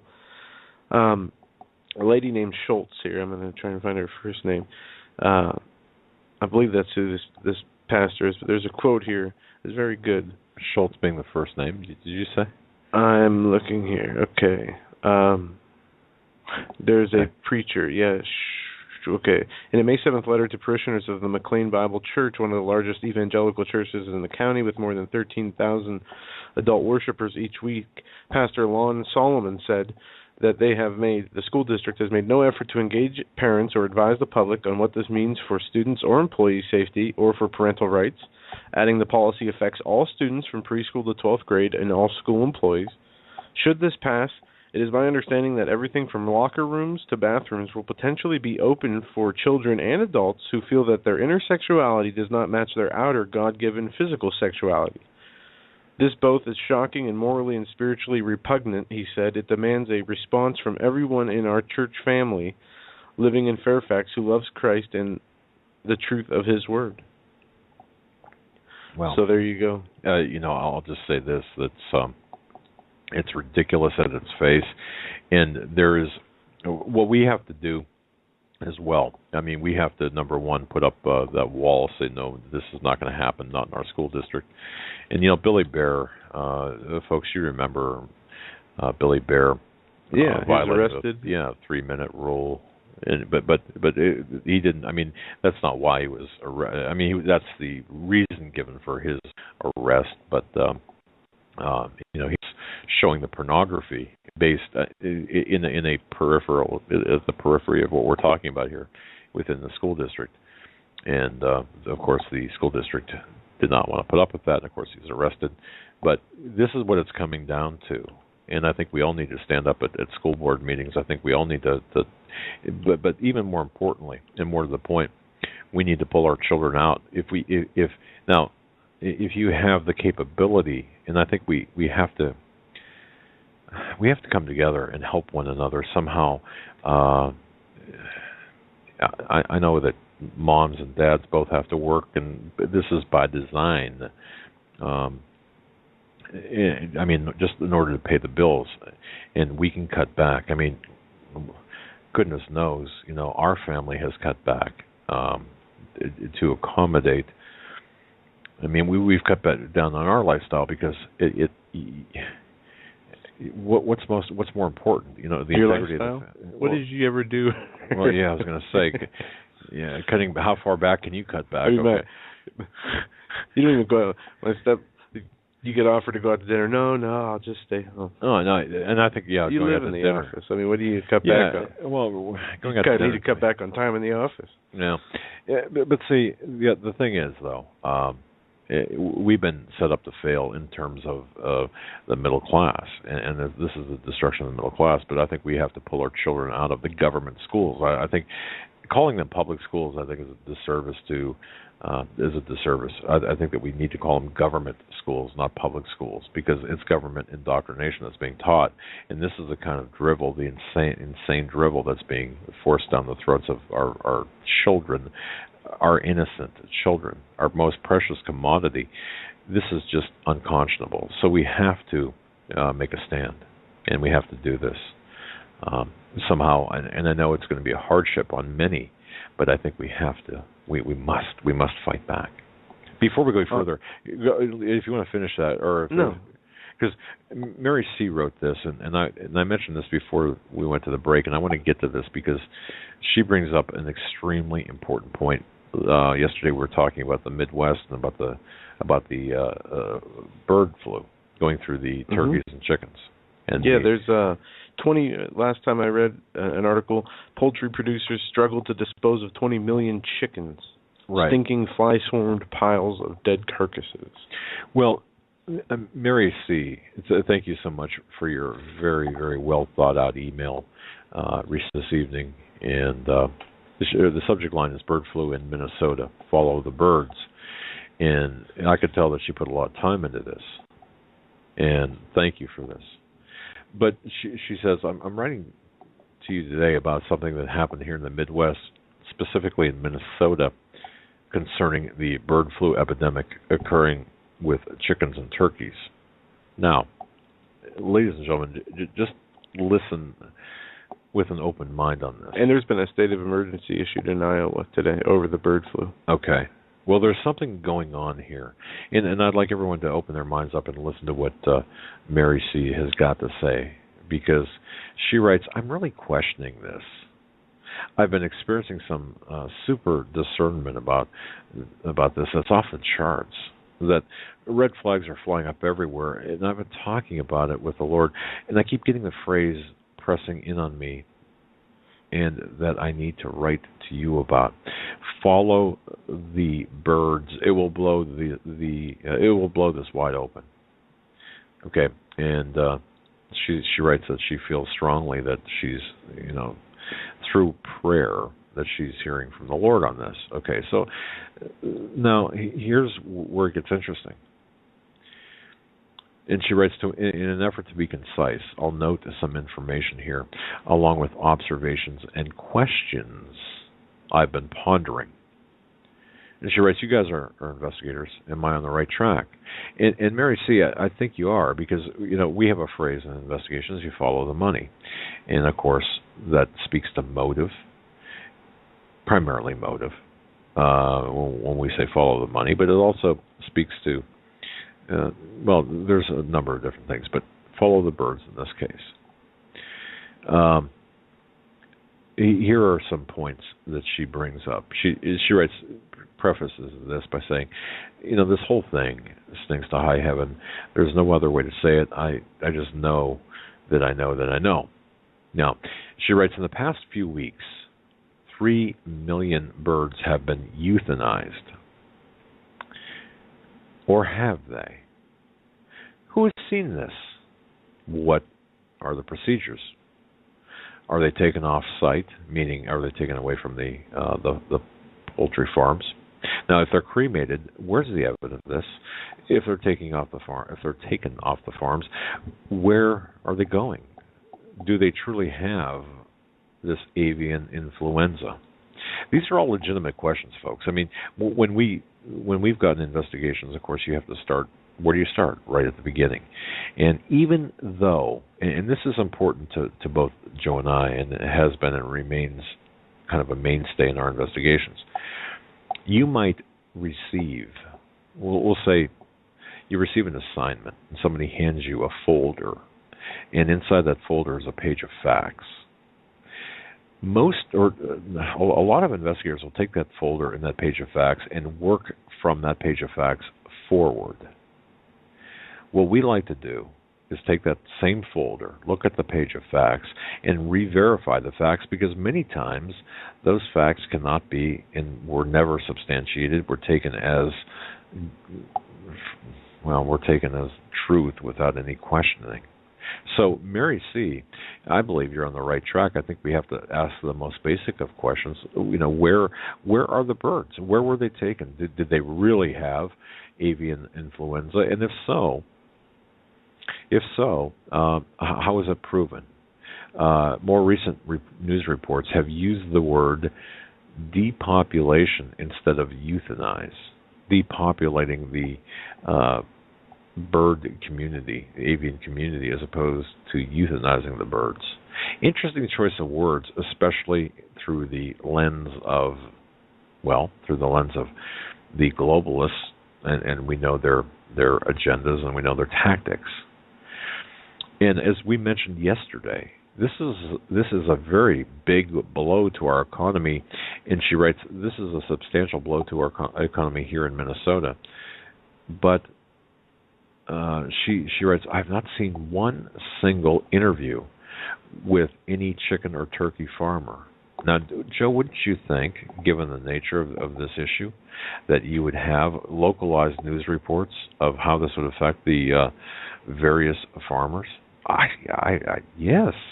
I mean, my goodness, I know in our hometown, if something affects even 100 people, or it could be a dozen people, I mean, it right. makes the news. And this latest article is saying several states are struggling with on-site disposal. All right. So, and here, for example, they say Sunrise Farm, and this is out of Iowa too. Okay. Sunrise Farm out of Osceola County has composed about 2 million of about 3.4 million hens infected. Rembrandt Enterprises, the nation's largest outbreak with nearly 5.7 million laying hens, is also composting the state. They say that the birds are infected with H5N2, very minimal human strain. They say that has affected many birds from turkeys to chickens across numerous states. But yes, where are the farm workers? Where are the pictures of these carcasses? Well, and one person in the chat room says that they believe that this is a preamble to food shortages, that there you go. They're rolling out an excuse as to why there will be food shortages. And yesterday we talked about, in the article, they said, turkey is going to be scarce this year for Thanksgiving. Well, and that's what Mary mentions here. And Mary, I think you've got a good career as an investigator, because you've got certainly a nose for the questions to ask. And as you just mentioned, could this be about diverting the food supply, or eliminating the food supply and options for the middle class, or us regular folks, as we like to say? The elite have, we know this, they've got an underground agriculture. Does this include animals? And she writes that I would suspect that there's an entire ecosystem, the underground type of operations. So I think it does. And she also writes millions of frozen birds can provide food for a while, and they can even provide millions of more eggs. So look at the cumulative trickle-down effect that this would have, and this is having. And then she closes out by this, and I think this is equally critical. Aside from the direct impact on the food supply and the economy, there's another factor I've noticed having to do with control. And as we like to say, it's all about control and centralization. She writes, the Minnesota governor has now called a state of emergency over this bird flu, and the National Guard has been called up. That's interesting. Okay. Minnesota is now at the ready, in quotation marks, for any type of situation that might arise. And how many other states, she asked, have either the National Guard or a military presence for one thing or another right now? You know, how many states have the National Guard at the ready for whatever right now? I don't know the answer to that, but I do suspect that we have to look at that, especially in with the backdrop of the coming Jade Helm exercises. So Mary C., thank you for all this. And then she, well, you know, the very, very, very well thought out list of questions, and I think it would do all of us very well to verify and to ask the very same questions. Now, it is there to me there are no stupid. When you're conducting an investigation, if somebody says to me, or I used to really like it when I would talk with with somebody I suspected of doing something not so well, of being guilty of whatever. Because they would always deflect the question. They would never answer a question directly. There was always deflection in their answer, or some level of deflection, unless they were just flat out pathological, which you would get. that was always funny too, or not funny, but always interesting as well. But it's because you might have some people say, "Well, that's just a ridiculous question." I mean, how can you ask that? How can you ask questions like that? Then that kind of perks my senses up, and I think, okay, all right. Well, if you're not going to answer the question, then we have to ask deeper questions and ask the same question more often. But thank you, Mary C. One more thing, and then I'm going to two more things here, real quick. Val, thank you. Val writes this. This is real time. Just came in. She writes, every time some sort of flu, in quotation marks, comes up and they have to slaughter animals, she says, I always question it. It drives up costs, and many million. How many millions are being killed and were killed? Who is going to question it if they're doing it for their own good because they had the flu? Not buying it. I don't believe it has everything to do with. I'm sorry. I believe it has everything to do with depleting our food supply. I agree with Mary, she writes. So, Mary, you're onto something, and Val, thank you so much. The other one here, this is kind of out of left field, Joe, and then I'm going to turn it back to you. However, I've noticed this too, and I can't explain this. Maybe you can. Michelle writes this, and it's interesting because as I read this earlier, on my desk here at the studio, I've got a magazine, and on the back cover is an advertisement for Blood Moons by Mark Biltz, who we've had on our program.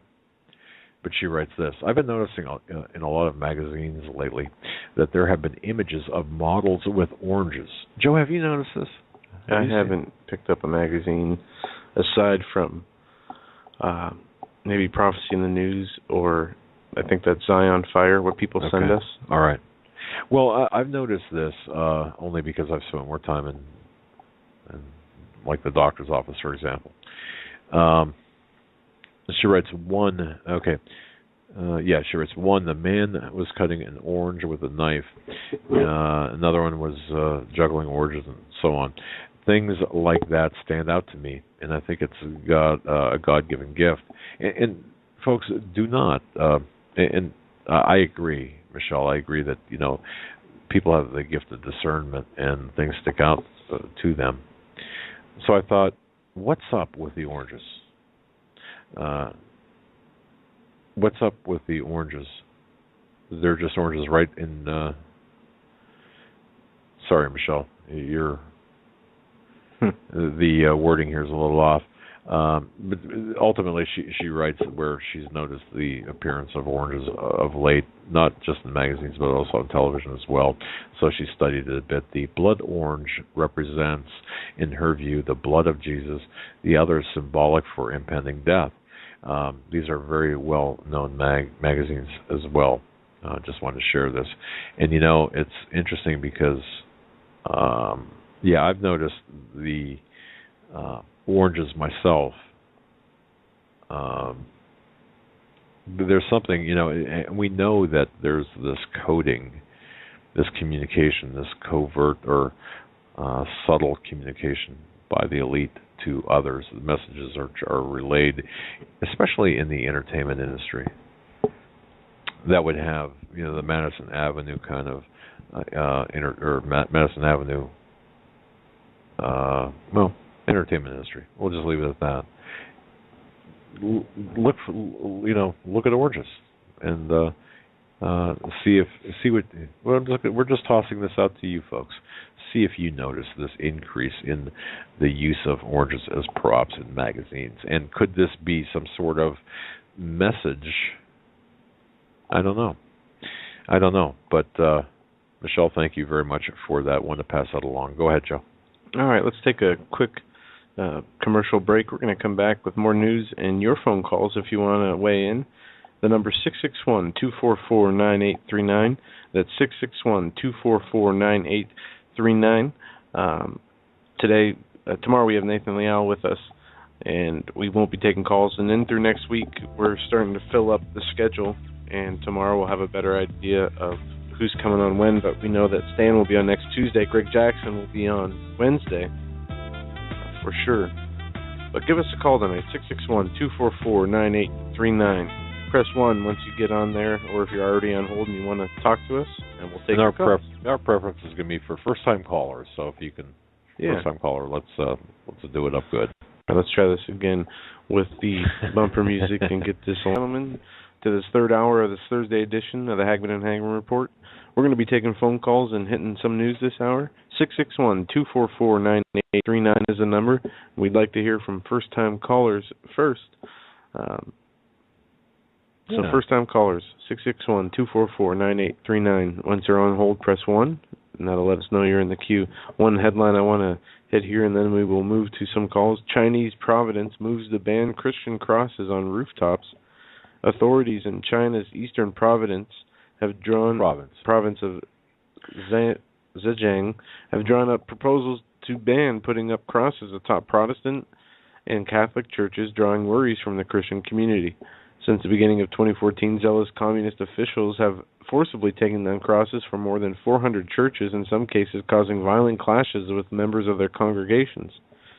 They have said that the crosses breach building regulations, but critics say the rapid rise in Christians in China has rattled the ruling communist parties. The authorities have attached great importance to this religious symbol. This means no more prominent manifestation of Christianity in the public sphere.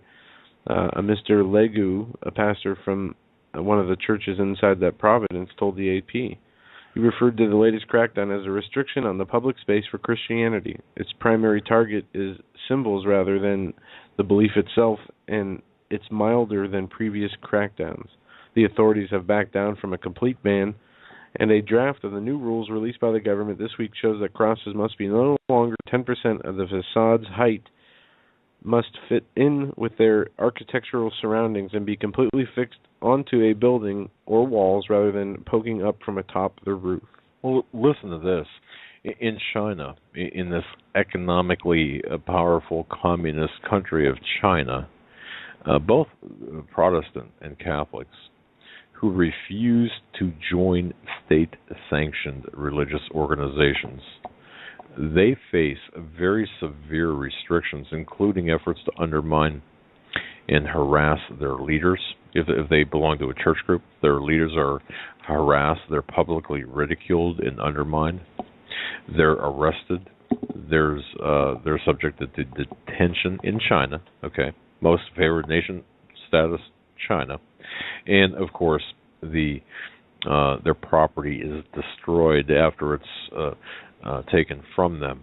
Now, the head of the China's State Administration for Religious Affairs has called on government officials to renew efforts to, quote, guide, end quote, unregistered Protestants and Catholics to join the state-sanctioned churches. You want to see what's going to happen in this country? There you've got it, okay? It's going to have to be state-sanctioned. The communist official has also urged efforts to just bust up large Protestant house churches into smaller groups. According to reports by Protestant house church leaders, there were 1,470 people that were detained in 2013. 10 were given sentences of more than 1 year. And if you look at the numbers, the Christian persecution in China is dramatically rising. The various different there are provinces all throughout China. 2 Christian bookstore owners in the Shaanxi province, 2 Christian bookstore owners were arrested and sentenced to 5. Let me see here, to 5. Okay, there are two owners. One was arrested and convicted, or one was arrested and sentenced to 5 years. The other to 2 years imprisonment for illegal business operations. And what that means is they were operating outside of the state sanction of the Chinese religious affairs. So there you got it. The rise of the Christian persecution is worldwide, but in China it is really flying through the roof. And there was a study done here recently. The top, let me just grab it real quick here and then we'll go to calls. Let me just grab it real quick here. They listed the worst countries for Christian persecution. Of course, you have Saudi Arabia, but listen to this. By the numbers, Open Doors USA, by the numbers, the worst, or the top 50 Christian countries of persecution, Christian persecution. I'm just going to go through the top 10. Think about where the United States military and intelligence has operated in these top 10. Number 1, North Korea. Number 2, Somalia. Number 3, Iraq. Number 4, Syria. 5, Afghanistan. 6, Sudan. 7, Iran. 8, Pakistan. 9, the Nigeria. And number 10, the Maldives. Saudi Arabia came in at 11. All right. So think about that in relative to our military and intelligence involvement in those countries. I am refreshing my studio as it went completely dark on me. There we go. There. That's nice. Love when that happens. Let's take some calls. All right. Let's go to area code 440 first. 440, we're coming to you. You're live on the Hagmann Hagmann Report on this Thursday. What's on your mind tonight? Oh, I think that's me. That's you. Hi, Joe. Good evening. All right, just caught me in the middle of something I've been... what I want to talk about is that, when they take us down, they're going to do it with communication, of course. They're going to shut down the Internet. I just wonder if you guys ever thought about getting the ham radio or short wave, just in case something like that. That's what we're doing. Yes, that's part of the reason we're making the move that we're making. Oh, great. So you'll let us know and all that good stuff when it's all put together then, right? Yes, sir.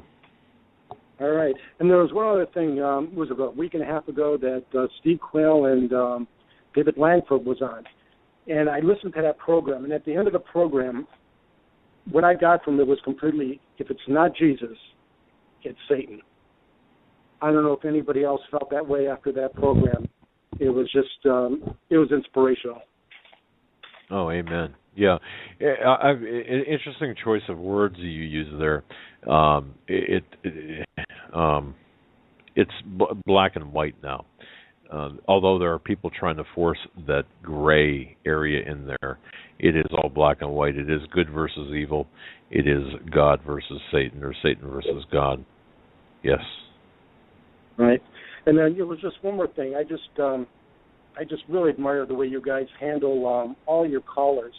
You have such patience, and you could tell that, the only, because the arrogance of so many other talk shows out there, they cut people off, in their thoughts and stuff like that, and don't let them, complete the complete thoughts. But I just want to say your Christianity just comes through, and I just want to thank you guys for it, and God bless, and go on to the next caller. All right. Well, thank you so much. God bless you, and have a great night. And thanks for calling. Appreciate hearing from you. Thank you. Thank you. All right. Have a good night. You too.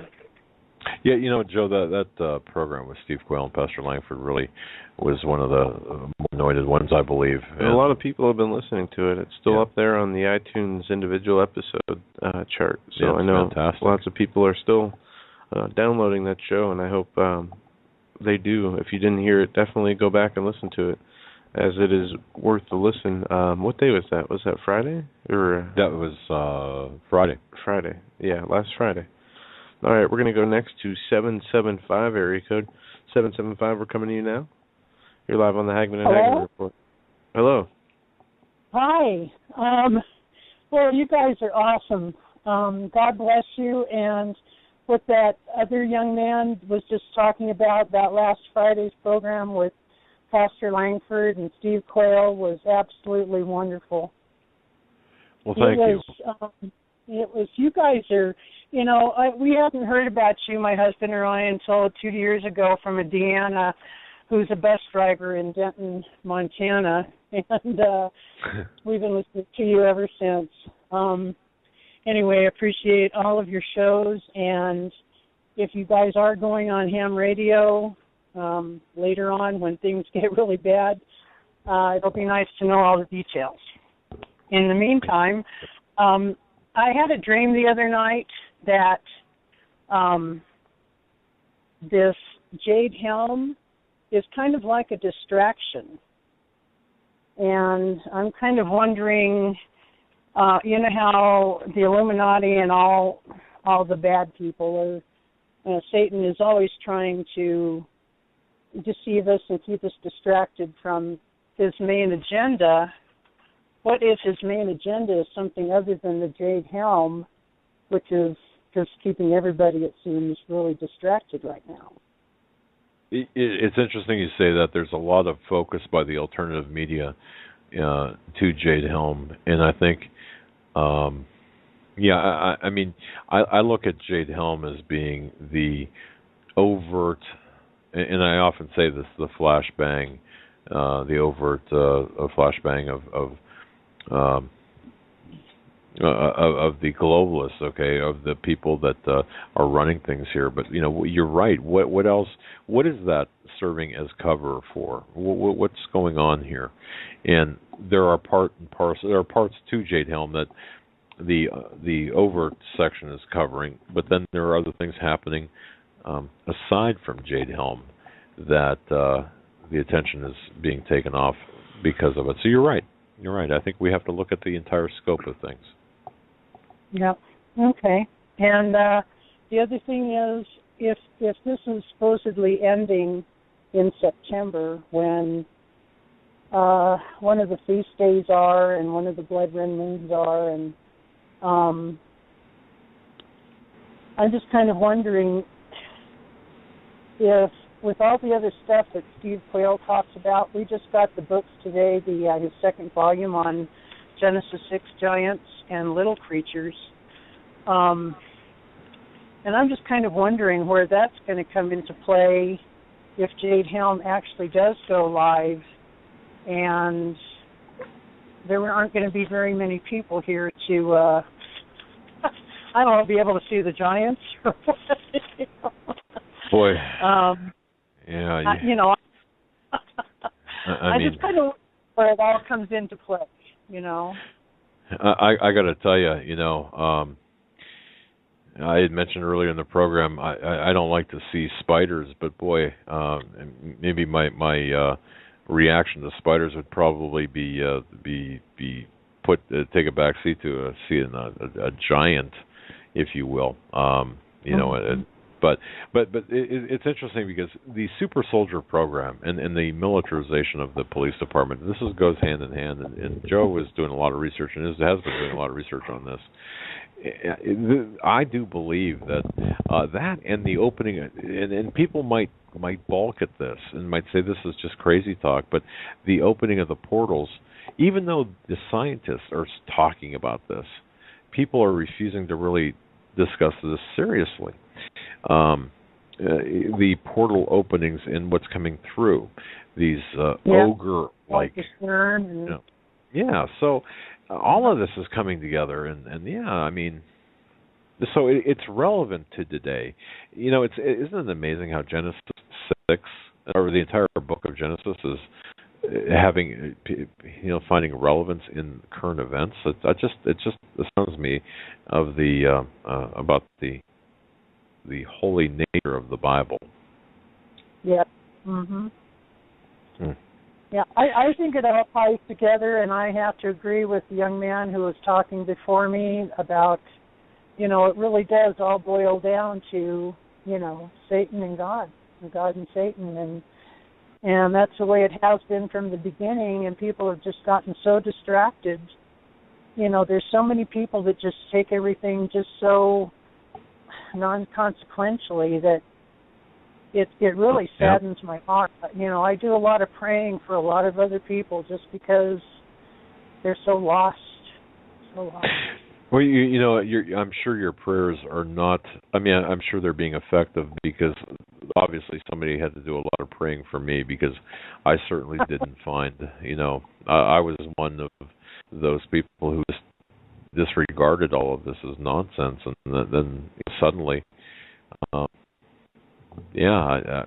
shouldn't say suddenly, over a period of time, and then suddenly it came and it hit me. So I do believe that people were praying for my, being awakened, and so we all need to pray for those who aren't fully awake yet.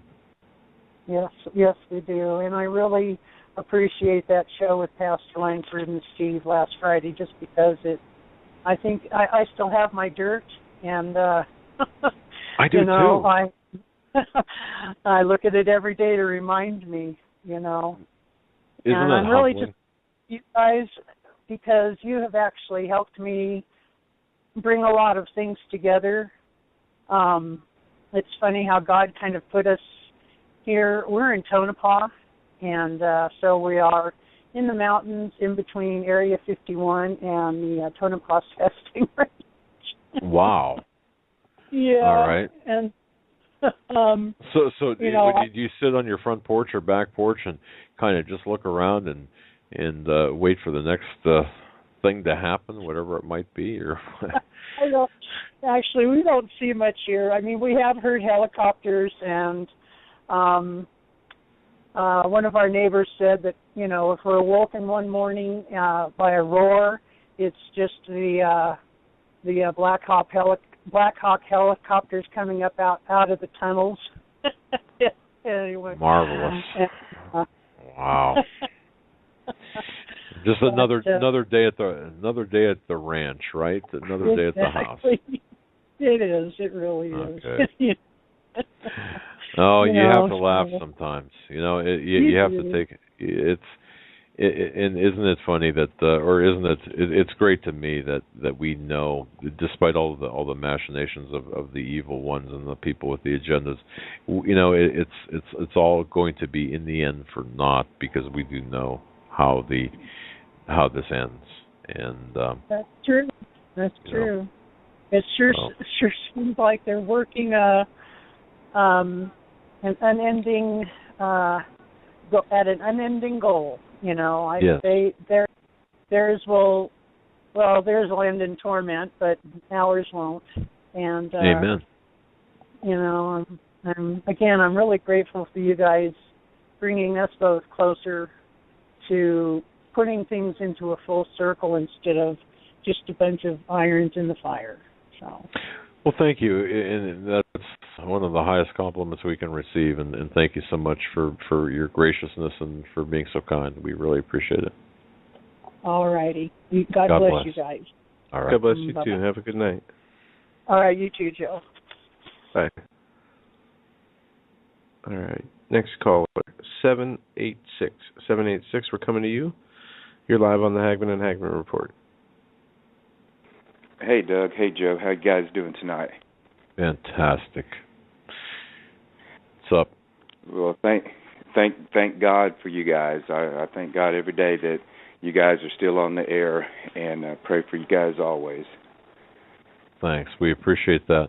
And you know, we thank God we're still on the air as well. And you know, we know there's going to be a time when we're going to have to fight this to be on the air, and things are going to get bad. But we're making those preparations, and we thank God, and we thank each and every one of you for your prayers, your support, and everything you've done and are doing for us, because we do have plans to keep sounding the clarion call, regardless of the venue. And trust us on that. No one's going to shut us up until there's no breath left. Amen. That's right. I mean, God sent His prophets, and all they had was just their voice, and that was more than enough. And so, even if we don't have all this technology, God's word will still be proclaimed throughout the whole earth. I want to, first of all, I've got so much I want to talk to you guys about. It's been building up since late March, and I haven't been able to get through. You know, I've talked with you guys a couple times before, but I haven't been able to get through, and other people who probably haven't been able to get on before have been getting through, and that's just fine with me. I think that's great that just, you know, get a whole lot of different voices and opinions in. But first of all, just want to, this past March, a young member of my family was very sick for 2 weeks, and I just want to proclaim out there to everybody that God is Jehovah Rapha, the Lord our healer, and healed our little one, and now he's doing great. And I just want everybody that listens to you and to hear a praise to God of how He heals us, and He's there for us. And He was there for my little one. And I thank God every day that He's so gracious to us when we don't deserve anything from Him. God gets it all and deserves all. But by His grace, He shares His healing and His wisdom with us. And we all should just be so grateful every day for our Lord God and His Son, Jesus Christ. And I just want to thank Him publicly in the biggest venue I could, to just let Him know, just let everybody know that those who are out there who are sick, who are, and that could be suffering spiritually. I didn't get to hear much in the last hour because I was on the road, and I just got back in listening. And but I was hoping to get through last night because there was this lady there at the end that was really hurting, and I really want to just let her know that that He is our healer, and for her not to be. I hope she's listening tonight, because God bless her. She was the last caller last night, and she was Jennifer, yes. You know, you could just tell she was hurting. But I just wanted her to know that, you know, God's word says that all who live godly in Christ Jesus will suffer persecution. And so it's part of it, but He's working on each and every one of us, and we all have to go through certain things for Him to shape us into the person that He wants us to be. So, but He will heal her as He sees fit, and will definitely be there for her. And I just want to give her that hope, which she probably already knows because she sounded like she really, you know, tries to, you know, listen, you know, read God's word, and she's trying to keep up with things. So God bless her. She touched my heart last night hearing her about what she's gone through. So and that's for everybody else out there. He is Jehovah Rapha, and that's the Lord our healer, and He will be there for us. Like I said, I've got a million things, but I don't want to. I know other people are going to want to call, but what I did want to talk to you guys about was that here in this country, everybody's feeling it now. And like I said, I didn't hear the last hour or so of the call. It'd be great if Blog Talk Radio had an app that would work with the phones correctly. I try to listen through the website, but it always crashes when you're mobile. Just I don't want to divert your question, but have you tried our app that we had designed for the program, where you can use it on your mobile phone?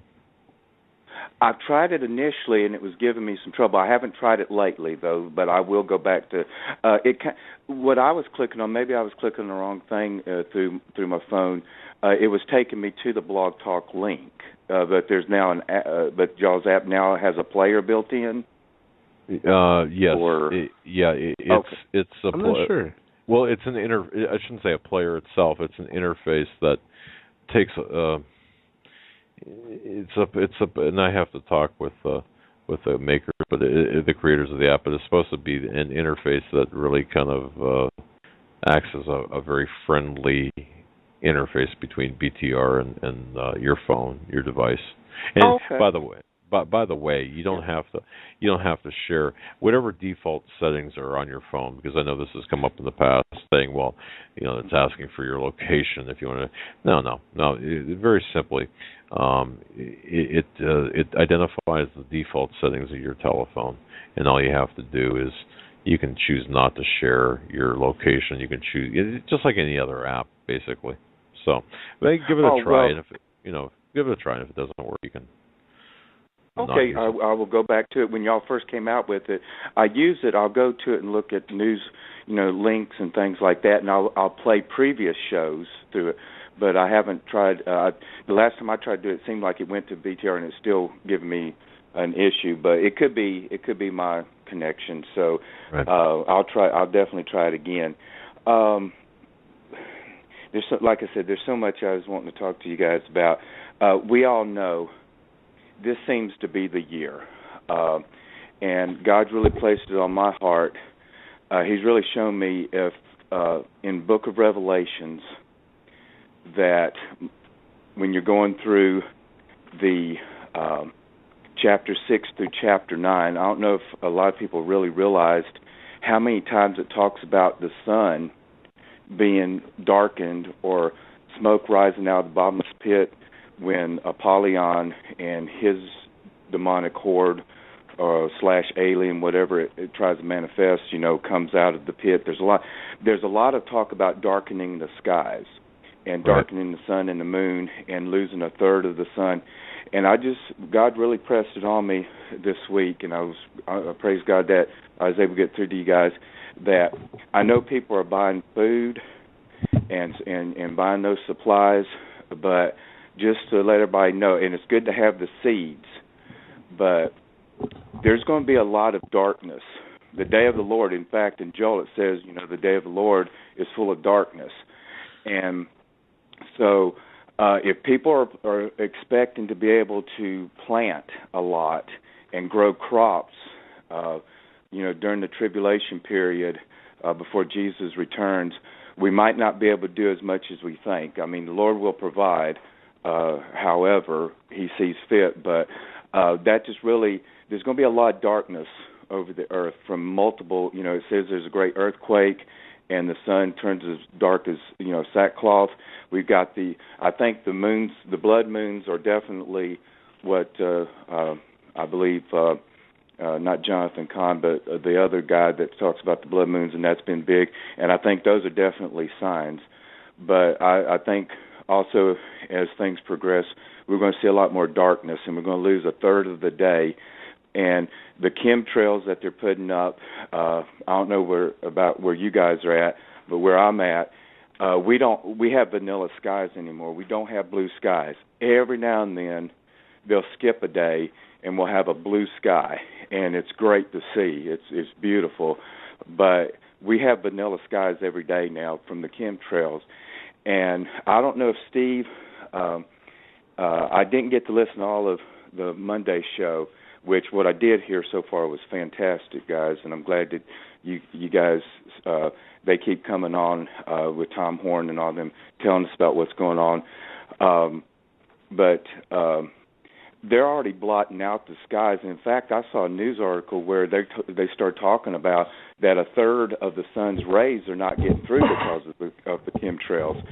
And I don't know if anybody's ever looked at this perspective on this or looked at it in this angle, that before the flood, apparently from what I hear from other biblical scholars, there's kind of a shroud around the earth before the rain came, because it didn't rain until the flood. The waters came up from the ground to water the plants and everything.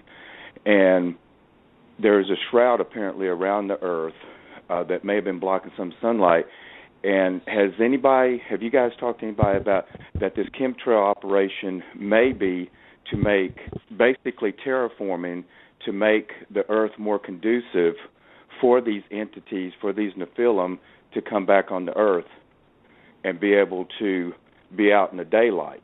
Because, they are in bottomless pits right now, and they are in darkness and chains of darkness.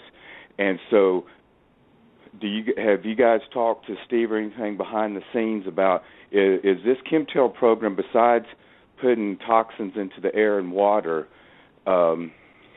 is there talk about, are they trying to change this planet to make it conducive for these characters to show back up, do you guys think? Just from my perspective in talking with Steve about the chemtrail activity, and to address your question, not specific to, for example, we'll go with the demons and the Rephaim and that type of thing. Not specific to that. However, it would appear that the chemtrail activity serves multiple purposes, for which anything. I mean, there's the primary list of primary purposes for chemtrailing, and some could even be considered well intended. I'll go that far. Some could be considered well intended. Okay, but the other aspects of it serve multiple purposes. Although I don't think Steve. I can tell you this: Steve never directly mentioned anything about the other creature activity based on chemtrails. So I can ask him, though. I can certainly ask him to. In fact, I just wrote that down here. I'll be talking with him and I'll ask him about it. Yeah, because I mean, like I said, I mean, where I live, it's constant now. I mean, it is hazy all the time. And what's kind of funny is that even though I don't really care too much for the TBN network channel, they did back in the day. They came out with a movie about the end times. I think it's called Megiddo or something. And they showed at the end everything was kind of like a murky. The sky was murky and everything. And it's almost like being in that movie and seeing the surroundings now. In the sky is just, they're putting, I think it's called Project Indigo Sky or something like that. That the $300 billion program to for the geoengineering, and that's a lot of money. Has anybody, we're going to have this collapse, but I think that the reason that Washington and the UN and Europe, they're spending money like there's no tomorrow, because they know that all of this, they're spending on what they want to do and how they want to do it, and of course following Satan's plan and the elite's plan. That's why they're not worried about the debt limit anymore or anything, because they already know, and they're acting like they're like there's no tomorrow. And I mean, these politicians on both sides, there should be no. We should give them no breaks. They're doing all this intentionally. I don't care if they had a bad upbringing or whatever. I think most of them, were probably initiated long ago in Illuminati and Luciferic initiations when they were, born. And I know that Doc Marquise talked about this, about that stuff, and also, I can't think of it right offhand, but the gentleman wrote about the Black Awakening. That, I mean, they get these people from when they're kids and subject them to all that stuff and brainwashing. And bless her heart, the lady last night was trying to understand Obama and saying, well, maybe if he had a different mother or better parents. Well, I guess that she's right. But I mean, these guys are programmed from the beginning to do what they're doing. They're put in there, and they're willing participants in this, in the downfall of, or the attempted downfall of Adam, which Satan's been doing from the beginning. And with this Babylonian system, I saw on Drudge today, and you guys probably saw it too. We got everybody. If whoever went to Drudge, we were smacked right in the face with the cover of The Economist showing us the Matrix with the artificial intelligence with a picture with a USB port in the back of somebody's head. Satan's created a matrix from the beginning around us. This whole Babylonian system, which is the government, the false religious system that spans across what some things called the Christian, label Christianity, and then all the other occult and fake religions of Muslims and all that, and then the economic system and the money, just like Dr. Lake said, the Nakash, and money is you can see it in people, and some people that go to church and they try to do the right thing. And even though none of us are good, in God's eye, none of us are good. It's only Jesus, and for His covering, we are presented as good. But nobody's good. But people that try to live a decent life, but they're still hung up. Everybody's hung up this money system, and I think the whole thing about the beast system, the mark of the beast, is we're going to have to choose. I mean, are you going to trust money?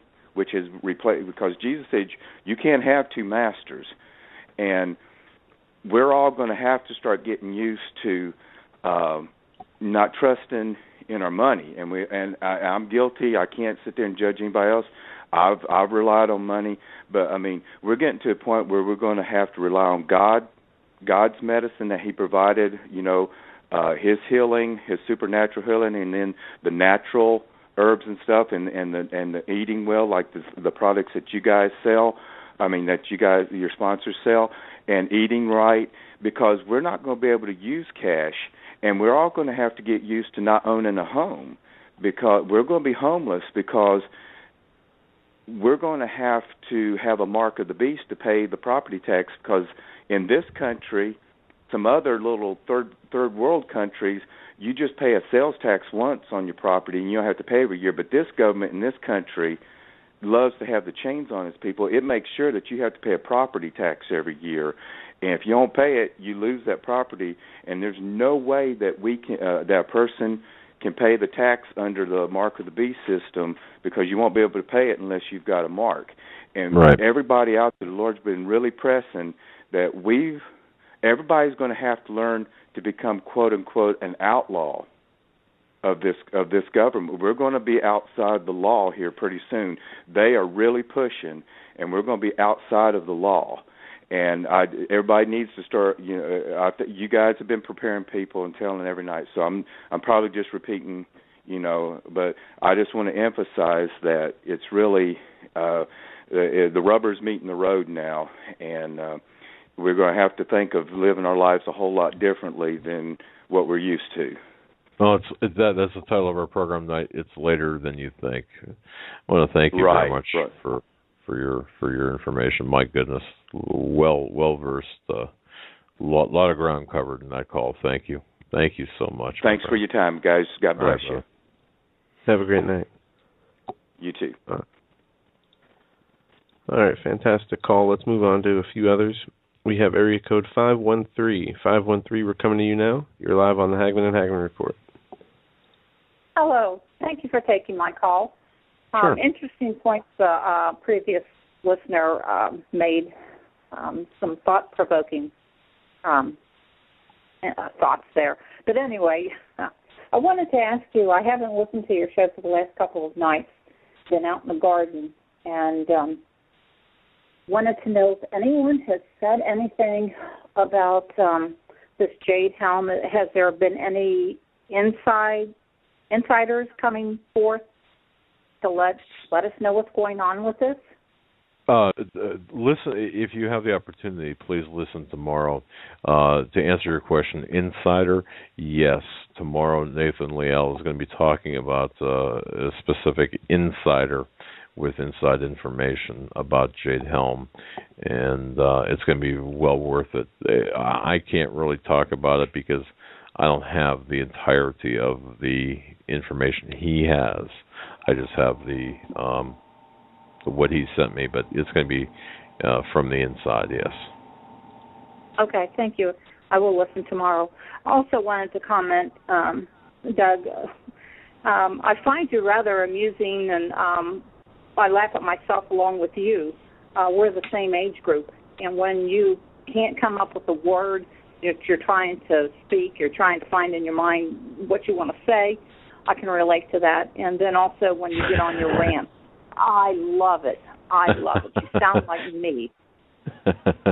well, thank you. Crazy woman. The first part of that I chalk up to my age, and I just have my excuses. I just have so much on my mind. I can't think of the word. I just can't pull it out. Actually, it's it's probably my senility kicking in. Just ask Joe.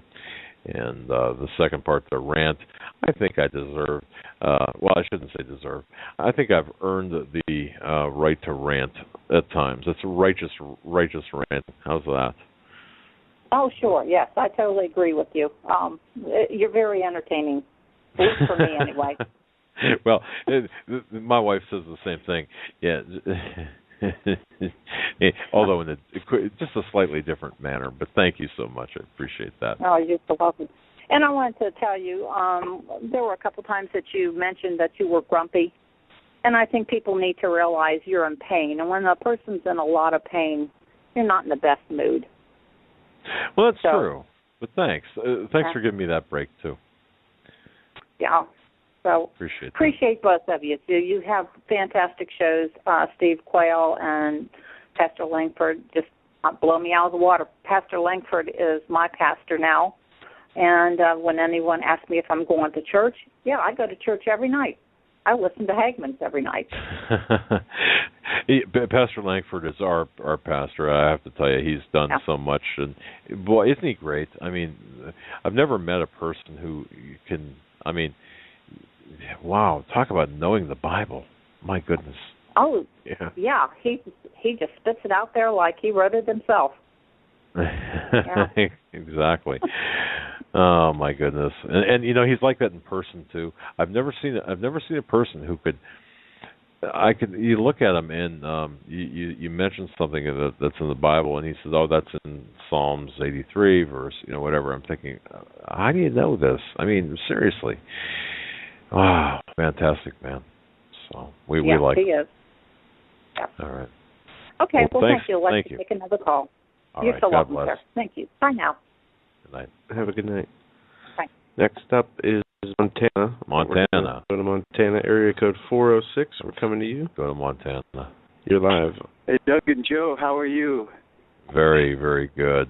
Glad to be in Montana. Yeah. Well, I was we're just going to say, I was stirred last night when I heard the sister that was a little flustered at the end of the call there. But I really believe it's critical in this hour that we keep our eyes on the eternal perspective. People, the wicked, always make their boast. Haman made his boast and ended up hanging on his own gallows. The men that built the fire for Shadrach, Meshach, and Abednego died doing it. the men that accused Daniel were eaten by the very lions that were supposed to eat Daniel. In Psalm 37 it says, evildoers shall be cut off, but they that wait on the Lord shall inherit the earth. For yet a little while, and the wicked shall not be.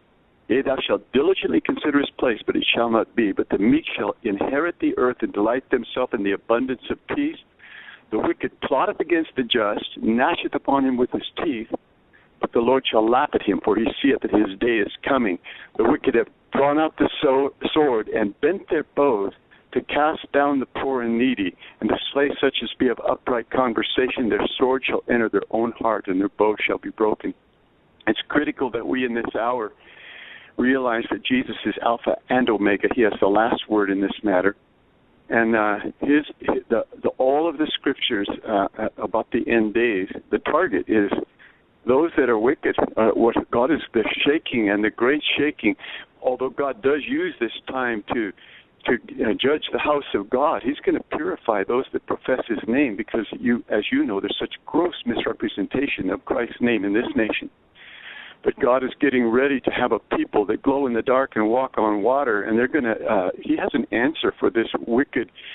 When wickedness has come to fruition, to its greatest fullness, righteousness is going to come to its fullness, and there's going to be a people. There's going to be a people in this hour that walk like no people ever have in this earth, and God is going to have the last word. The devil's not going to go out with a roar, and the Lord with a whimper.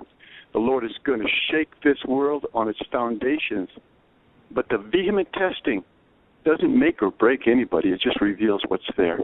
And if we're founded on the rock Christ Jesus, it says in the Scripture, wherefore we receiving a kingdom that cannot be moved, let us have grace whereby we may serve God acceptably with reverence and godly fear, for our God is a consuming fire. And in Psalm 2, to always remember this, that when all the nations gathered themselves together in one accord against the Lord and against his anointed, saying, we will break their bands asunder and cast away their cords from us. It says, he that sits in the heavens shall laugh, for the Lord will have them in derision. He will speak to them in his wrath and vex them in his sore displeasure. The target of this great shaking right now is against the wicked, and God will shake them from one end to the other. And God will have a hiding place and be a refuge for those that put their trust in him. And it's so critical in this hour that we see the victory we have in Jesus Christ. Paul says the sufferings of this present time, they're not even worthy to be compared with the glory that shall be revealed in us, that eternal kingdom for which we all are pressing toward. Nothing in this world. He said, when you see all these things come to pass, lift up your heads, for your redemption draws nigh.